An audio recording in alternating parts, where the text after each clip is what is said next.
Yeah, praise the Lord, praise the Lord, praise the Lord, praise the Lord. ரே ஹல்லேலூயா. தேவனே, ராஜனே, கர்த்தனே, உமக்கு ஸ்தோத்திரம், ஸ்தோத்திரம், ஸ்தோத்திரம், ஸ்தோத்திரம்.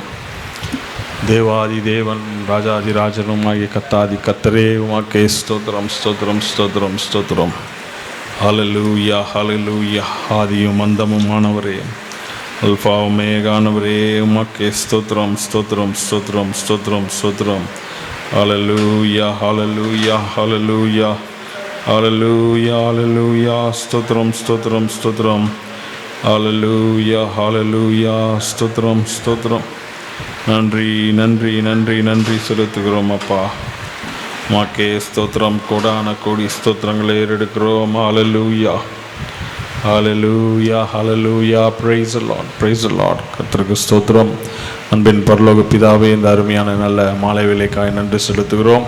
இந்த பைபிள் ஸ்டடியை நீங்கள் ஆசீர்வதிங்க. நாங்கள் தியானிக்கிற பகுதிகள் எங்களுக்கு ஆண்டவரே ஆவிக்குரிய ரீதியிலே நாங்கள் அநேக காரியங்களை கற்றுக்கொண்டு உங்களுடைய வழிகளிலே நடக்க எங்களுக்கு கிருபை தாங்க. நீரே ஆவியானவரே, ஒரு நேரம் முழுவதும் உடைய கரத்தில் ஒப்பு கொடுக்கிறோம். இயேசுவின் நாமத்தினால் ஜெபம் கேளும் நல்ல பிதாவே, ஆமேன். இத்துடைய பரிசுத்த நாமத்துக்கு மகிமை உண்டாதாக. கடந்த நாட்களிலே நாம் லூக்காவின் 14ஆம் அதிகாரத்தை நாம் பார்த்தோம். அதில் தேவனுடைய இரக்கங்கள், அவர் அப்புறம் தாழ்மையை பற்றி சொல்வது, பரலோக ராஜ்யத்தை குறித்து சொல்வதெல்லாம் நாம் பார்த்தோம். அதே போல் இன்றைக்கு நாம் 15ஆம் அதிகாரமும் முடிஞ்சால் 16ஆம் அதிகாரத்தையும் நம்ம நேரம் இருந்தால் அதையும் சேர்த்து பார்க்க கர்த்தர் கிருபை தருவாராக. இந்த நாளிலே நமக்கு தியானத்துக்கு நேராக போகிற லூக்கா 15ஆம் அதிகாரம். அதில் ஆண்டவர் 3 விதமான ஜனங்களோடு பேசுவதை நம்ம பார்க்கலாம். 15, 16 வைத்து பார்க்கும்போது, ஒன்று பாவிகள், ஆயக்காரரும் பாவிகளுக்கும் ஆண்டவர் பேசுவதை பார்க்கலாம். இல்லை, அவர்களோடு சம்பாஷிப்பதை பரிசேயர்கள் கேள்வி கேட்பதை வைத்து பார்க்கலாம். பரிசேயர்கள் வேதபாரகரையும் கிட்டையும் அவர் பதில் சொல்கிறாரு, இல்லை அவர்களை குறித்து சொல்கிறாரு. இன்னொரு இடத்துல சீஷர்களுக்கும் அவர் போதனை பண்ணுகிறதை நம்ம இந்த 2 அதிகாரங்களில் நம்ம பார்க்க முடியும். முடிந்த அளவு நம்ம இந்த 2 அதிகாரங்களை கம்ப்ளீட் பண்ண பார்க்கலாம். இதில் விசேஷமாக நம்ம கவனித்தால் கர்த்தர் தெளிவாக இந்த ஜனங்கள் கூட்டங்களை 3 விதமான கூட்டங்களுக்கு ரொம்ப நேர்த்தியாக அவர் பதில் சொல்வதை பார்க்கலாம். நம்ம கடந்த நாட்களில் பார்த்தது போல் இயேசு கிறிஸ்துவோடைய ஊழியங்களில் அவ்வப்போது கேள்வி கேட்பது ஒரு வழக்கமாக வைத்து கொண்டிருந்தாங்க யூத மக்கள். அவர் விருந்து கூப்பிடுற பரிசேயர்களும் கேள்வி கேட்டாங்க. சில வேடிக்கை பார்க்குறவர்கள், இல்லை என்றால் அந்த கூட்டத்துக்கு வந்தவர்களும் கேள்வி கேட்கிறதை பார்க்கலாம். அதுக்கெல்லாமே ஆண்டவர் தக்க பதில்களை வேதத்தின் அடிப்படையில் கொடுத்து அவர்களுக்கு இன்னும் வேதத்தை, அதாவது தேவனுடைய காரியங்களை குறித்து நன்றாக புரிந்து கொள்வதற்கான ஒரு வாய்ப்பையும் கிரியேட் பண்ணுறார். சுச்சுவேஷனுக்கு ஏற்ற கேள்விகளுக்கு ஏற்ற அவர் பதில்களை சொல்லவும் கர்த்தர் தன்னுடைய ஊழியங்களை செய்வதை நாம் பார்க்கலாம். முன்பே ஏதோ மனதில் இந்த மாதிரி மெசேஜ் கொடுக்கணும் அப்படின்பதை அவர் ப்ரிப்பேர் பண்ணி வர்ற மாதிரி தெரியல அவருடைய, இல்லை என்றால் அதுக்கான வாய்ப்புகள் அவர்கள் ஜனங்கள் கொடுக்கவில்லை அப்படின்றதை நம்ம பார்க்கலாம். இந்த நாளிலும் அவர் என்ன பண்ணுறாருன்னா, 15ஆம் அதிகாரம் நம்ம வாசிக்கும்போது 1ஆம் வசனம், சகல ஆயக்காரரும் பாவிகளும் அவருடைய வசனங்களை கேட்கும்படி அவரிடத்தில் சேர்ந்தார்கள். ஒரு 2 ஆயக்காரர் தான் டேக்ஸ் கலெக்டர்ஸ். பாவிகள்னால் அது நமக்கு நல்லாவே தெரியும். பாவிகளும் டேக்ஸ் கலெக்டர்ஸும் பாவிகளையும் பொதுவாக ஒரே பார்வையில், இல்லை என்றால் ஒரே இடத்துல வைத்து பார்ப்பது பரிசேயர்களுடைய வழக்கம். அவங்க ஆயக்காரர் என்றால் யாருன்னா யூதர்கள், ஆனால் ரோமருக்காக வரி பணத்தை இஸ்ரேல் ஜனத்து, அதாவது அந்த தேசத்தார்கிட்டேருந்து வசூலித்து அவர்கள் ரோம ராஜ்யத்துக்கு கட்டுகிற ஒரு அஃபிஷியல்ஸாக இருந்தாங்க. அவங்க என்னென்னா, அதாவது அரசாங்கத்துக்கும் பொதுஜன மக்களுக்கு மத்தியில் இருந்தாங்க. அவங்க அநியாயம் செய்கிறவர்களாக தான் இருந்தாங்க. அவர்களை பொதுவான கண்ணோட்டத்தில் மக்கள் அவர்களை வெறுக்க ஆரம்பித்தாங்க. அவர் பாவிகளை போல, ஏனென்றால் நிறைய இடத்துல திருடுவது, அதிகமாக பணம் வாங்கி ரோம அதிகாரிகளுக்கு கொஞ்சம் கொடுத்து இவங்க மீதி வைத்து கொள்வது. ஏன்னா அவங்களுக்கு வருமானமே இதில் இருந்து தான் அப்படி என்பதே அரசாங்கம் சொல்லிடுச்சு. நீங்கள் எவ்வளோ மக்கள்கிட்ட பணம் வாங்கி எங்களுக்கு கொடுக்க வேண்டியதை கொடுத்து மீதியை உங்களுக்கு நீங்கள் வைத்து கொள்ளலாம் அப்படின்ற ஒரு கோட்பாடு உடையவர்களாக இருந்ததுனால அந்த வேலைக்கு அவங்க வந்து வரும்போது அவர்களை வெறுத்தவர்கள் அதிகம். இஸ்ரேல் ஜனங்கள் வந்து ஆயக்காரர்களை நிறைய பேரை வெறுக்கிறார்கள். காரணம் என்னென்னா அதிகமாக பணத்தை வாங்குகிறவர்களாக இருந்தாங்க. பிற்பாடு பாவிகள் பொதுவான மற்ற கற்பனைகள் கட்டளைகளை மீறினவர்கள் இவங்கெல்லாம் இருந்தாங்க. அதே சமயத்தில் பரிசேயர்களும் வேதப்பாரர்களும் இருந்தாங்க. அதே நாட்களில் அவங்க வேதத்தின்படி இல்லை என்றால் மோசே நியாய பிரமாணத்தின்படி அப்படியே நேராக நடக்கிறவர்களாய் அவர்கள் காண்பித்து கொண்டு இருந்தார்கள். அதில் சில பேர் உண்மையாகவும் இருந்தவர்களும் இருக்கிறார்கள். இந்த ஜனக்கூட்டங்களுக்கு நடுவில் இயேசு கிறிஸ்து, அந்த இயேசு கிறிஸ்துவோடு சேர்ந்து அவரோட சீஷர்கள் அப்படின்றதை நம்ம வந்து பார்க்கும்போது இவங்க 3 பேர் தான் இயேசுவோட மையமான, இயேசுவை வைத்தால் சுற்றி இருப்பது இந்த இந்த இந்த குரூப் தான். பாவிகள், பரிசேயர், சதுசேயர்கள், வேதப்பாரர்கள், அப்புறம் வந்து சீஷர்கள். அந்த பாவிகள் அவங்க வந்து யாருன்னு பார்த்தீங்கன்னா பொது ஜனங்களும் அதுக்குள்ளே அடங்கிடுவாங்க அப்படின்றத நம்ம வந்து புரிந்து கொள்ளலாம். இந்த வசனங்களை நம்ம பார்க்கும்போது அப்பொழுது பரிசேயரும் வேதப்பாரகரும் முறுமுறுத்து இவர் பாவிகளை ஏற்றுக்கொண்டு அவர்களோட சாப்பிடுகிறார் என்றார்கள். ஸோ இயேசு கிறிஸ்து வந்து வெறும் போதனை மாத்திரம் பாவிகளும் பரிசேயர்கள் மத்தியில் செய்யலை, அவரோடு உட்கார்ந்து சாப்பிட்றதும் செய்கிறாங்க. இது பொதுவான வழக்கம் இல்லை. யூதர்கள் விசேஷமாக பாவிகளோடும் உட்கார மாட்டாங்க, ஆயக்காரனோடும் இருக்க மாட்டாங்க. ஏன்னா அவங்க 2 பேரையும் அவங்க வந்து அருவே இருக்கிறவங்க, தீட்டானவர்கள் என்று எண்ணுகிறவர்கள். இல்லை என்றால் அவர்களோடு இருந்தால் அவங்க தீட்டு போட்டுருவாங்க, அவங்க சபைக்குள்ளே வர முடியாது, தேவ ஆலயத்துக்கோ இல்லை என்றால் அந்த சினகாக்குள்ளே வர்றதுக்கு அவங்கள வந்து தடை செய்யப்படுவார்கள் என்பதை அவங்க பயந்து என்ன பண்ணுறாங்கன்னா இவங்களை ஒதுக்கி வைக்கிற ஒரு ஆட்களாக தான் இருந்தாங்க. ஆனால் இவங்க வந்து பொதுவாக இந்த ஆயக்காரரும் பாவிகளும் வந்து யாரையும் விருந்துக்கு அழைப்பதும் இல்லை, இவங்களும் யாரையும் அழைக்க மாட்டாங்க. இப்போ முந்தின அதிகாரங்கள்லாம் நம்ம பார்க்கும்போது வல்லரபிள்ஸை கூட நீங்கள் உங்களுடைய விருந்துக்கு கூப்பிடுங்கன்னும் போது இந்த மாதிரி ஆட்களையும் அவங்க வந்து ஒதுக்கி வைத்திருந்ததை பாரம்பரியமாக வைத்திருந்தாங்க. அப்பொழுது தேவன் வந்து ஆனால் இவங்களோட உட்கார்ந்து சாப்பிடுவது, போதிப்பது மாத்திரம் இல்லை, அவர்களோடு போஜனம் பண்ணுகிறார் என்பதையும் அவங்க வந்து பார்த்து என்ன பண்ணுறாங்கன்னா முறுமுறுக்கிறாங்க. இது ஒரு முறுமுறுக்கிற ஒரு கூட்டமாக இருந்து அவர் அப்போது அவர்களுக்கு ஒரு ஊமையை சொல்கிறார். இயேசு கிறிஸ்து பொதுவாகவே நம்ம பார்த்ததில் எல்லாமே வந்து ஒரு நல்ல ஊமைகளை சொல்லி அந்த காலத்தில் இருந்த ஒரு நல்ல எக்ஸாம்பிள்ஸை வைத்து அவர் என்ன பண்ணுறாருன்னா அந்த பூமிக்குரிய உதாரணத்தை வைத்து பரலோக காரியங்களை தெரிவிக்கிறது தான் ஊமைகள் அப்படின்னு சொல்லலாம். அவர் வந்து அந்த வைத்து இங்கே வந்து ஒரு ஊமையை வந்து பரிசேயர்களையும் வேதப்பாரர்களுக்கும் இந்த பாவிகளையும் ஆயக்காரர்களை குறித்து அவர் சொல்கிறார். அதில் பார்க்கும்போது 4ஆம் வசனம், உங்களில் ஒரு மனுஷன் 100 ஆடுகளை உடையவனாயிருந்து அவைகளில் ஒன்று காணாமற் போனால் 99 ஆடுகளையும் வனாந்திரத்திலே விட்டு காணாமற் போன ஆட்டை கண்டு பிடிக்கும் அளவு தேடி திரியானோ அப்படின்னு கேட்குறாரு. ஸோ இங்கே என்ன சொல்கிறாருன்னா இந்த ஊமைகள்லாம் நமக்கு நல்லா தெரியும். ஆண்டவர் என்ன சொல்கிறார், ஒரு 100 ஆடு உள்ளவன் ஒருத்தன் வைத்திருந்தாலும் அவனுக்கு ஒரு ஆடு தொலைந்து போனால் அந்த 99 ஆடை வனாந்திரத்திலேயே அப்படியே விட்டுட்டு காணாமல் போன அந்த ஆட்டை தேடி போக மாட்டானா அப்படின்னு கேள்வி கேட்குறாரு. அப்போது ஒரு ஆடு அவன் வந்து ரொம்ப ஸ்பெசிஃபிக்காக வந்து தேடுகிறதை தேவன் இங்கே காண்பிக்கிறார்.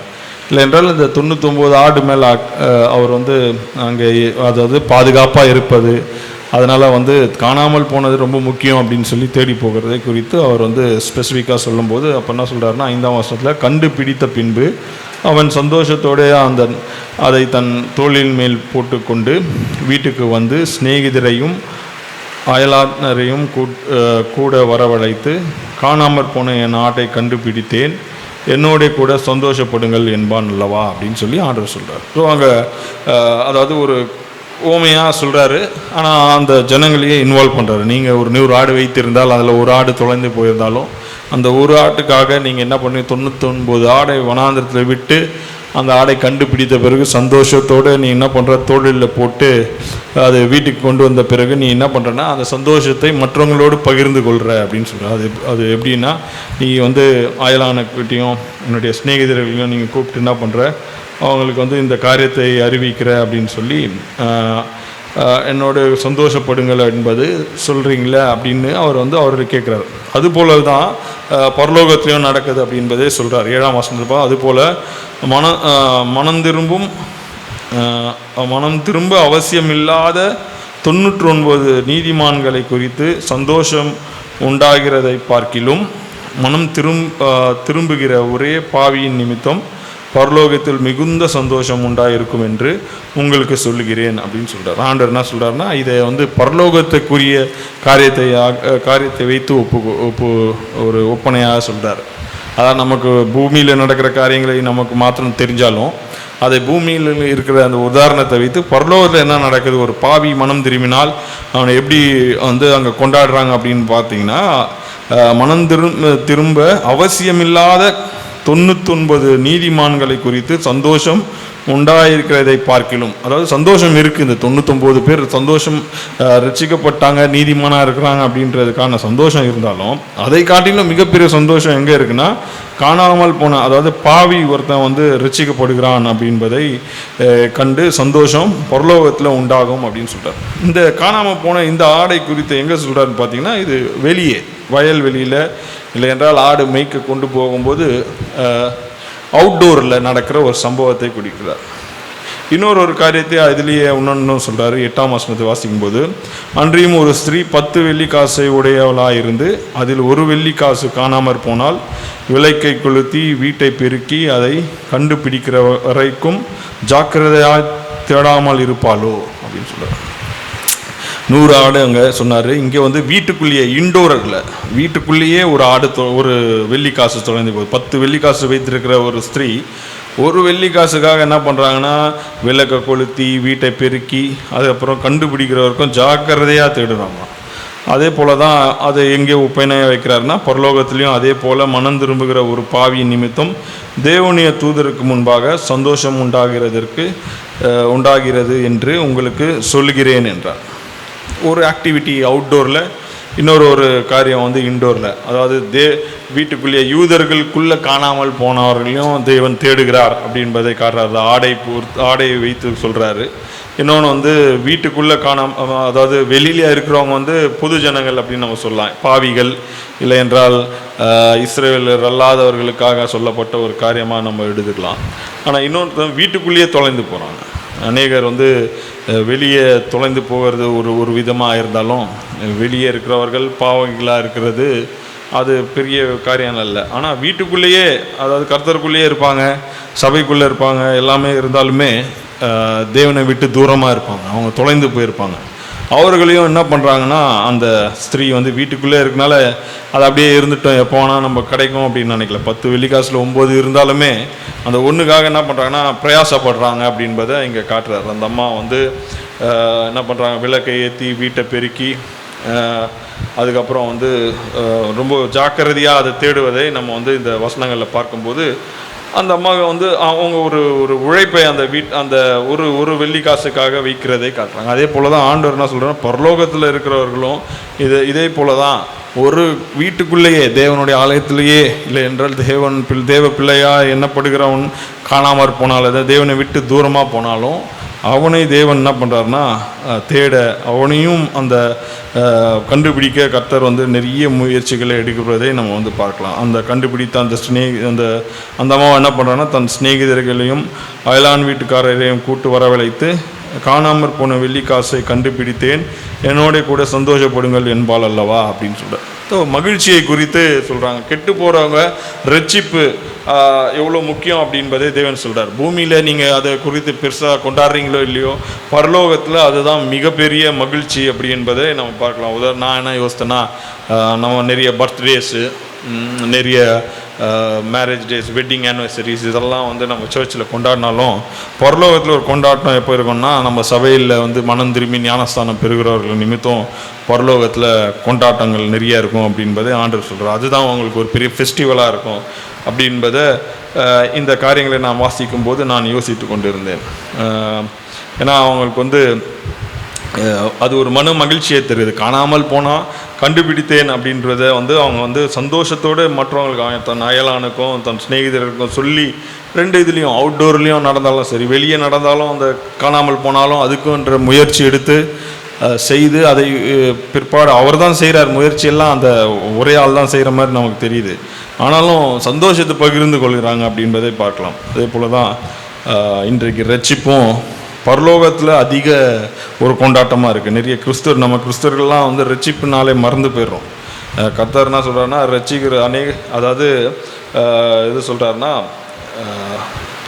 நீதிமான அதாவது பாவம் இல்லாதவர்களுக்கான சந்தோஷம் வந்து அவங்க பட்டாலுமே அதை குறித்து பெருசாக இல்லைனாலும் 7ஆம் வசனம் சொல்லுது. அதுபோல் மனம் திரும்பும் அவசியமில்லாத 99 நீதிமான்களை குறித்து சந்தோஷம் உண்டாயிருக்கிறதை பார்க்கிலும் அதை கம்பேர் பண்ணுறாரு. அதாவது ஆல்ரெடி சபைக்குள்ளே இல்லை என்றால் தேவனுக்குள்ளேயே இருக்கிறவங்களுடைய ரட்சிப்பை பார்த்து சந்தோஷப்படுவதை பார்க்கிலும் சந்தோஷப்படுறாரு. ஆனால் அதை பார்க்கிலும் ஒரு பாவி மனம் திரும்புவது தேவனுக்கு மிக சந்தோஷமாக இருக்கிறது என்பதை இங்கே வந்து தேவன் ஃபோக்கஸ் பண்ணுறார். அதாவது பரிசேயர் ஆயக்காரர்களோடு இயேசு கிறிஸ்து உட்கார்ந்து பேசுவது மாத்திரமல்ல, சாப்பிடுவதை இது பரிசேயரில் இது அதாவது ஆயக்காரர்களோடும் பாவிகளோடும் பேசுவதை அப்புறம் உணவு உண்ணுவதை பரிசேயர்கள் பார்த்து அவர்களை வந்து என்ன பண்ணுறாங்கன்னா முறுமுறுக்கிறாங்க.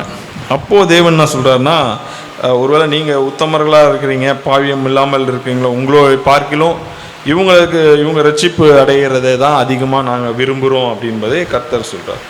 இந்த நாளிலும் நம்ம வந்து அப்போ ரட்சிப்பு ஆத்மா ஆதாயம் பண்ணுவது ஒரு மிகப்பெரிய ஒரு பொறுப்பு தேவன் கர்த்தருடைய பிள்ளைகளுக்கு தருவதை நம்ம இந்த வசனங்களில் பார்க்கும்போது உணர்வு அடையலாம். ஏன்னா ஆண்டவர் என்ன சொல்கிறாருன்னா, அதிக சந்தோஷம் அடைவார்கள். நம்ம தேவனுக்கு சந்தோஷம் கொடுப்பது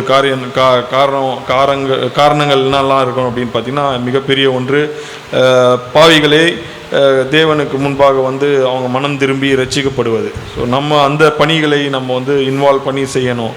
அப்படின்னும் போது கர்த்தருக்காக நம்ம உழைத்து அநேக ஆத்துமாக்களை கர்த்தருக்காக கொண்டு வரும்போது பரலோகம் எப்போதும் மகிழ்ச்சியாக இருக்கும். நம்ம செய்த முயற்சினால் என்ன பண்ணலான்னா, நம்ம பகிர்ந்து ஆண்டவர் என்ன பண்ணுறாருன்னா, பரலோகத்தில் இருக்கிற தூதர்களும் சேர்ந்து சந்தோஷப்படுகிறார் அப்படின்பதை சொல்கிறார். ஸோ அது காணாமல் போகிற காரியங்களில் 2 விதமாக இருக்குது.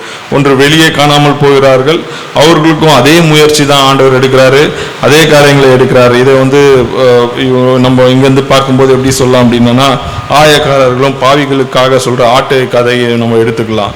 பரிசேயர்களும் வேதப்பாரர்களும் அவங்கள வந்து நம்ம பார்க்கும்போது வீட்டுக்குள்ளே காணாமல் போன ஒரு வெள்ளி காசை போல் அவங்களையும் எடுத்துக்கலாம். அவங்களும் காணாமல் போனாலும் அவங்களையும் தேடுகிறார். அவங்க மனம் திரும்பி, அதாவது அவங்க கிடைத்தானா தேவனுடைய ராஜ்யத்தில் சேரும்போது மிகுந்த மகிழ்ச்சி இருக்கும் அப்படின்னு ஆண்டவர் சொல்கிறார்.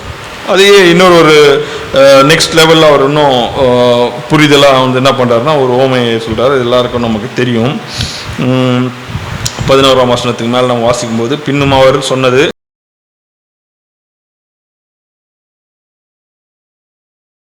சொல்கிறாங்க.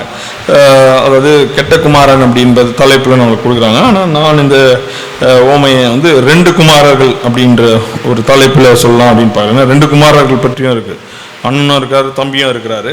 இங்கே பார்க்கும்போது இந்த ஓமையில் அவர் வந்து இஸ்ரேல் ஜனங்களுக்கு அதாவது அங்கே இருக்கிற பரிசேயர் வேதப்பாரகருக்கு அந்த ஓமையை அவர் வந்து சொல்கிறார். முன்னாடி மேலே தனித்தனியாக சொல்லியிருந்தாலும் இப்போது இன்னும் ஒரு பூமிக்குரிய ஒரு மனிதர்களுடைய ஹியூமன் டச் இருக்கிற மாதிரி ஒரு ஸ்டோரியை அவர்களுக்கு சொல்கிறார். அதில் என்னென்னா, ஒரு பெரிய பணக்காரர் இருந்தார்.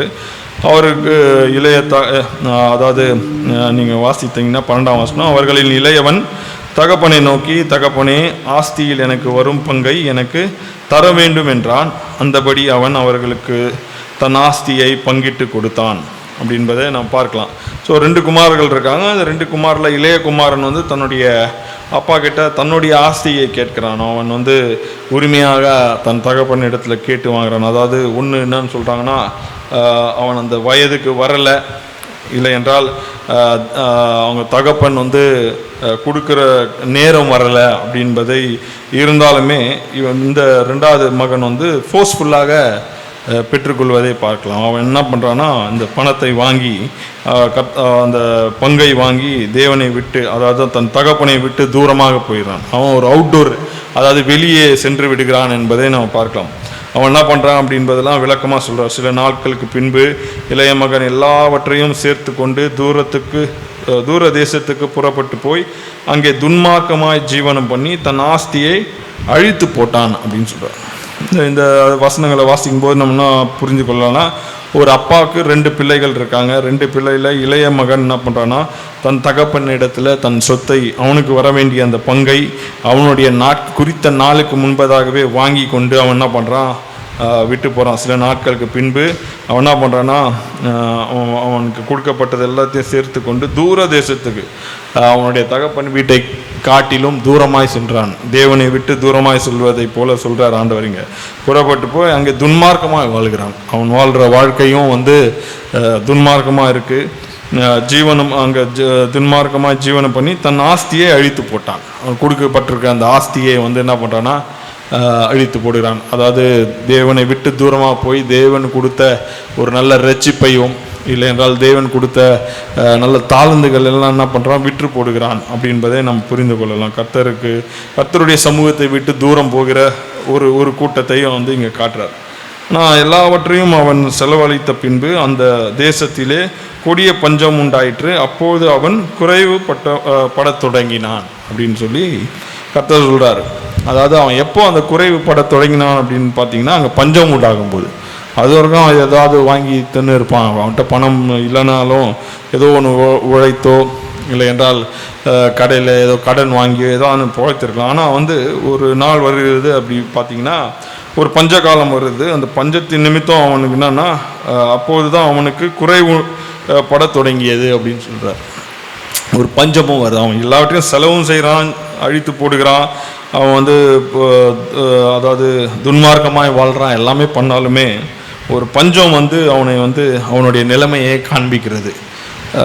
அப்போது அப்படின்னு நம்ம அந்த காரியங்களை பார்க்கும்போது, தேவனை விட்டு தூரமாக போனவங்க எவ்வளோ நாள் தூரமாக போனாலும் அவங்களுக்கு அந்த புரிதல் எப்போ வரும் அப்படின்னு பார்த்தீங்கன்னா, தேவனுடைய வார்த்தை அவங்களுக்கு பஞ்சமாகி ஆகிற நேரத்தில், அதாவது தேவனுடைய ஒரு தேவை என்பதை அவங்க புரிந்து கொள்ளுகிற நேரம் வரும்போது, இல்லை என்றால் அது கிடைக்காத நேரத்தில் அவங்க அவங்களுக்கு அப்போ தான் ஏதோ ஒரு மிஸ் பண்ணுறாங்க அப்படின்றதை ஃபீல் பண்ணலாம். இந்த இளைய குமாரனும் அப்போ தான் அவனுடைய நிலைமையை புரிகிறது. நான் இவ்வளோ லக்ஸுரியாக வாழ்ந்தது இப்போ எனக்கு ஒன்றுமே இல்லையே என்பதை புரிவதற்கு இந்த ஒரு பஞ்சம் அவனுக்கு ஒரு காரணமாக இருந்தது. இது வாசிக்கலாம். அப்படியே அந்த தேசத்துக்கு குடிகளில் ஒருவனிடத்தில் போய் ஒட்டி கொண்டான். அந்த குடியானவன் அவனை தன் வயல்களில் பன்றிகளை மேய்க்கும்படி அனுப்பினான். பார்த்தீங்கன்னா, அந்த தேசத்துலேயே அவன் தூர தேசத்துக்கு போயிருக்கிறான். அந்த தேசத்தில் அவன் அங்கே இருக்கிற ஒரு சிட்டிசன், அந்த தேசத்துக்குள்ளே இருக்கிறவனோட ஒட்டி கொண்டான். அதாவது அவனை சேர்க்கப்படவில்லை, அவங்க கூப்பிடலை, இல்லை என்றால் அவங்க விருப்பம் படலை அப்படின்னு நினைக்கலாம். ஒட்டி கொண்டான். போய் ஏதோ ஒரு வாய்ப்பு கிடைத்தா போதுமே அப்படின்ற, சரி அவன் ஏதோ கேட்குறான்னு கொடுத்த ஒரு சூழ்நிலை இருக்கிற மாதிரி தெரிகிறது. அந்த இடத்துல அவன் என்ன பண்ணுறான்னா, அவனுக்கு மேய்க்க கொடுப்பது என்னன்னா, பன்றிகளை மேய்க்கும்படி அனுப்பினான். அவனுக்கு வேலையே யூதர்களுக்கு எது அருவருப்பான வேலையோ அந்த வேலையை அந்த யூதனுக்கு கொடுக்குறாங்க, அந்த மனிதனுக்கு கொடுக்குறாங்க என்பதை கர்த்தர் இங்கே சொல்லிக்கிட்டார். அதில் இருந்தால் கர்த்தருக்கு பிரியமில்லாத,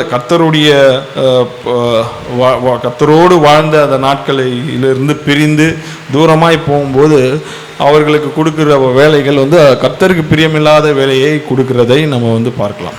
அப்போது அவன் என்ன பண்ணுறான்னா, பன்றிகள் தின்கிற தவிட்டினாலே தன் வயிற்றை நிரப்ப ஆசையாக இருந்தான்.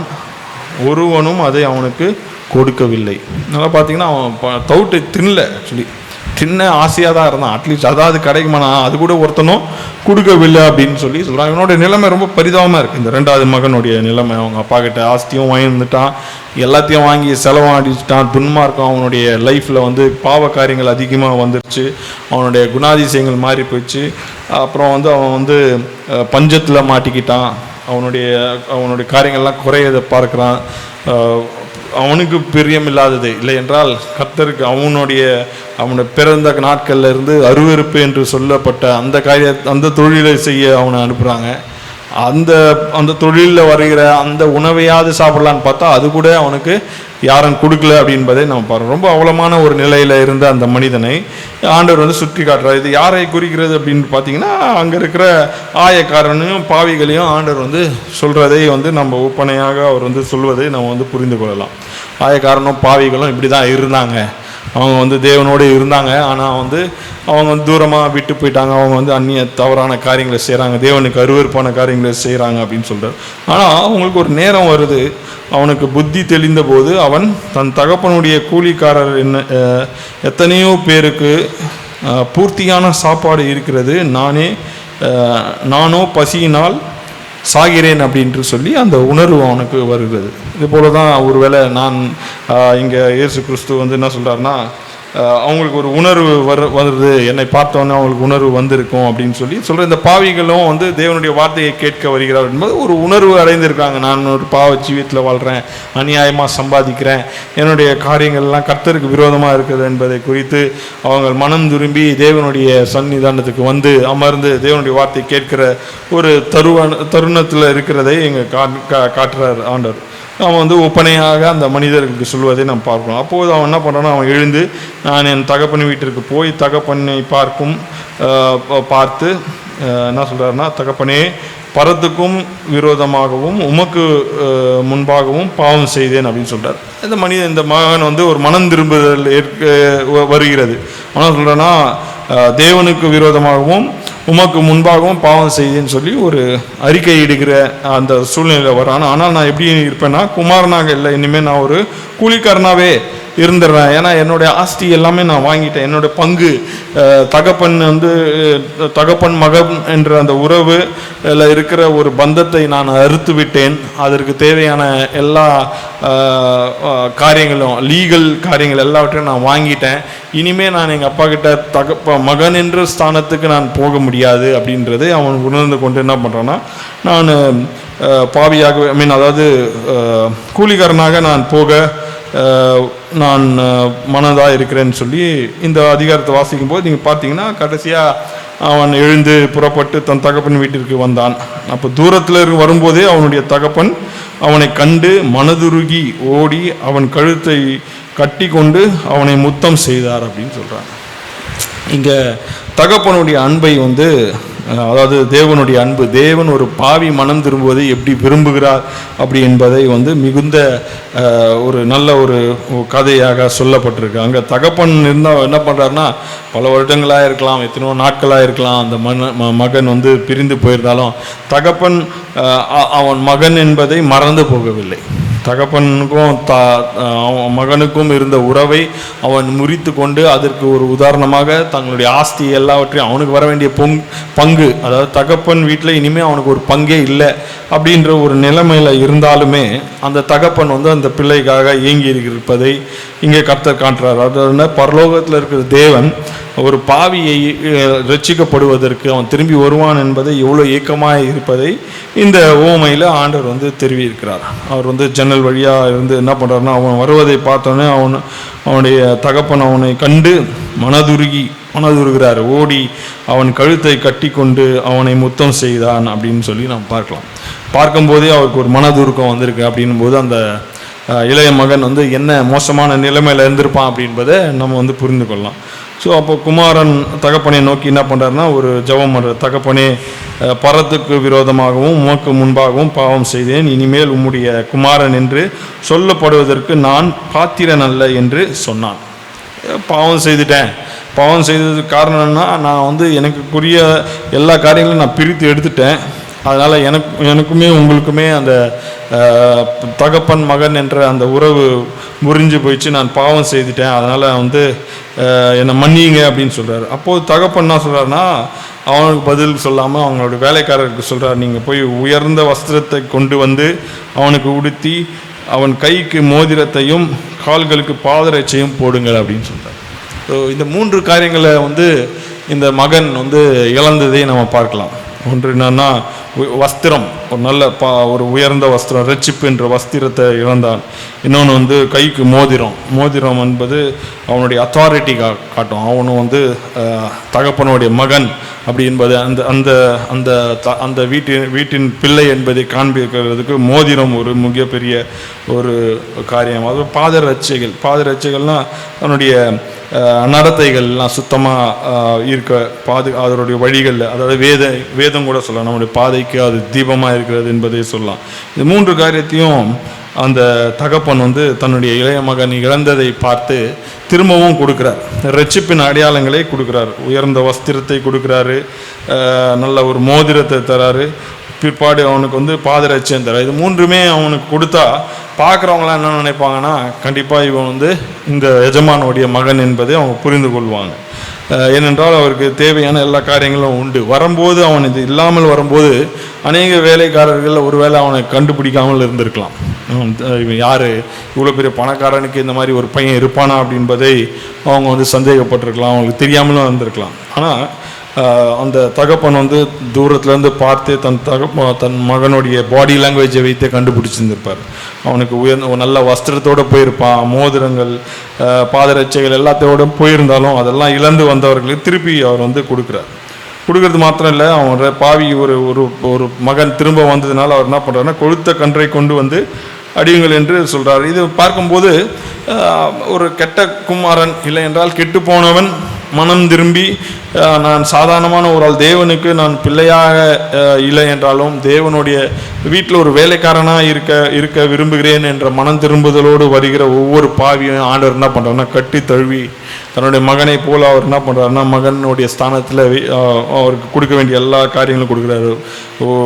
அதாவது உடையை தராரு, கையில் மோதிரத்தை தரார், பாதரட்சியை தரார். இதை தந்து தான் ஆண்டவர் என்ன பண்ணுறாருன்னா ஒரு பாவியை வந்து தன்னோடு சேர்த்து கொள்வதை நம்ம பார்க்கலாம். இதுதான் பரலோகத்தில் ஒரு மிகுந்த சந்தோஷம் உண்டாகிறது என்பதை பார்க்கலாம். ஒரு ரட்சிப்புக்குள்ளே வருகிறார் ஒரு மனிதன், பாவி மனம் திரும்புகிறான்னா அவனுக்கு இந்த 3 காரியங்கள் கிடைக்குது. நல்ல உயர்ந்த வஸ்திரம், மோதிரம், பாதரட்சை. இதெல்லாமே கர்த்தருடைய ரட்சிப்பின் அடையாளங்கள். இந்த அடையாளங்கள் ஒருவன் பெற்றுக்கொள்கிறதை நம்ம பார்க்கலாம். அது மாத்திரம் இல்லாமல் ஒரு பெரிய விருந்தையும் அவர் என்ன பண்ணுறாருன்னா செய்கிறார். இது வந்து வீட்டுக்குள்ளே இருந்த ஒரு மனிதன் வீட்டை விட்டு தூரமாக போய் வெளியே காணாமல் போயிட்டான். அந்த மகன் வந்து திரும்பி வருவதை நம்ம பார்க்கலாம். வெளியே காணாமல் போன மகன் வந்து இங்கே திரும்பி வருவதை பார்க்கலாம். இப்போ வீட்டுக்குள்ளே இருக்கிற ஒரு மகன் இருக்கான். அவன் எப்படி இருக்கான் அப்படின்னு பார்த்தீங்கன்னா, அவன் வந்து மூத்த குமாரன். அவனுடைய மூத்த குமாரன் வயல்வெளியில் இருந்து அவன் திரும்பி வீட்டுக்கு சமீபமாக வருகிற போது கீதவாத்திய சத்தத்தையும் நடனங்களையும் கேட்டு ஊழியக்காரர்களில் ஒருவனை அழைத்து இதென்ன என்று விசாரித்தான். ஸோ இந்த வீட்டுக்குள்ளேயே இருக்கிற அந்த மகன் என்ன பண்ணுறான்னா வருகிறான். அதாவது தேவனையே அறிந்திருக்கிறான், தேவனுடைய சமூகத்திலே இருப்பான், எல்லாமே வந்து ஊழியங்களை செய்வான், சபைக்குள்ளே இருப்பான், தன் பெற்றோருக்கு அதாவது பெற்றோர் கூடயே இருக்கிற எல்லா காரியங்களும் அறிந்திருக்கிற மாதிரி இருந்தாலும் அவன் வந்து தொலைந்து போயிருப்பதை அவன் இப்போ தான் வந்து நம்ம வந்து கண்டு கொள்ள முடியும். வீட்டுக்குள்ளே இருந்தே தொலைந்து போகிறவங்க நிறைய பேர் இருக்காங்க என்பதை பார்க்கலாம். இங்கே என்னென்னா இந்த ஊழியக்காரன் அதற்கு அவன் வந்து யாருன்னு சொல்கிறான், அவங்க தம்பி காணாமல் போனவன் திரும்பி வந்தான் அப்படின்னு சொல்கிறாரு. நம்முடைய சகோதரன் வந்தார் அப்படின்னு சொல்லி அவர் சொல்கிறார். அவர் மறுபடியும் சுகத்துடனே உம்முடைய தகப்பனிடத்தில் வந்து சேர்ந்தபடினாலே அவருக்காக கொழுத்த கன்றை அடிப்பித்தார் என்றான். அப்போது அவன் என்ன பண்ணுறான், கோபம் அடைந்து உள்ளே போக மனதில்லாதிருந்தான். தகப்பனோ வெளியில் வந்து அவனை வருந்தி அழைத்தான் அப்படின்பதை நம்ம பார்க்கலாம். ஸோ இங்கே வீட்டுக்குள்ளே இருந்தே தொலைந்து போகிறோன்னு ஒருத்தருங்க, வீட்டிலேருந்து வெளியே தொலைந்து போன ஒரு மனிதன் மனம் திரும்பி வீட்டுக்குள்ளே வந்துடுறான். ஆனால் வீட்டுக்குள்ளேயே ஒருத்தர் தொலைந்து போவதை அவனை வந்து மனம் திரும்ப அடைய ரொம்ப கடினமாக இருக்குது. அவர் வீட்டுக்குள்ளே வந்தார் என்பதே நமக்கு தெரியல. ஆனால் சொல்கிறேன்னா அவன் தகப்பன் பிரதித்தமாக இதோ இத்தனை வருஷமாய் நான் உமக்கு ஊழியம் செய்தேன், ஒரு காலமும் உம்முடைய கற்பனையை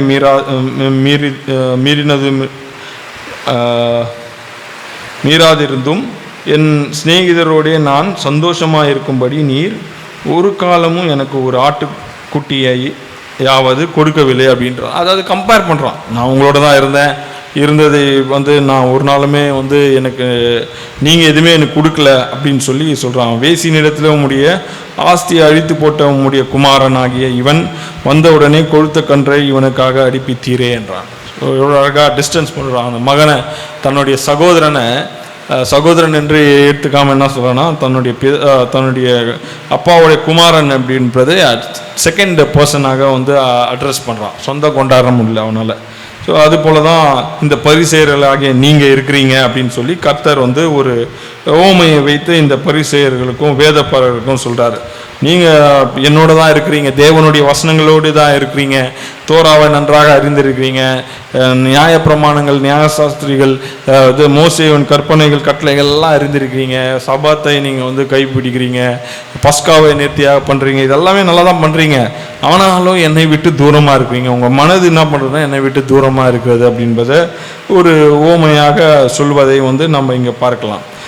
அது வந்து யாரை குறிக்கிறதுன்னு பார்த்தீங்கன்னா, இந்த ரெண்டு கூட்டங்களில் இருக்கிற ரெண்டு பேரையுமே வந்து தேவன் வந்து அழகான ஓமை. மேலே ஒரு கதை ஆடு, அப்புறம் காணாமல் போன வெள்ளிக்காசு. அதில் சொல்லும்போது ரெண்டு காணாமல் போனால், வீட்டில் காணாமல் போனாலும் சரி, வெளியே காணாமல் போனாலும் நாங்கள் தேடுகிறவர்களாக இருக்கிறோம். ஆண்டவர் வந்து பரிசேயருக்கும் சொல்கிறார், நீயும் காணாமல் போயிட்ட, உன்னையும் நாங்கள் தேட விரும்புகிறோம், நீயும் மனம் திரும்பி உள்ளே வா என்பதை தேவன் சொல்வதை தெளிவாக சொல்கிறார். ஆனால் நீங்கள் வந்து இந்த அதாவது மூத்த குமாரனை போல இருக்கிறீங்க, உங்களுக்கு வந்து அந்த மனம் திரும்புதலான அந்த விருப்பம் இல்லை, நீங்கள் என்னோட இருந்தாலுமே ஆனால் உங்கள் இருதயம் என்னை விட்டு தூரமாக இருக்குது. ஃபிசிக்கலாக இருக்கீங்க, ஸ்பிரிச்சுவலாக நீங்கள் என்னோட ஆப்சண்ட்டாக இருக்கீங்க அப்படின்னு சொல்கிறோம். அநேக நம்மளும் நம்மளுடைய வாழ்க்கையும் அப்படி இருந்தால் நம்ம மாற்றிக்கொள்ளணும்.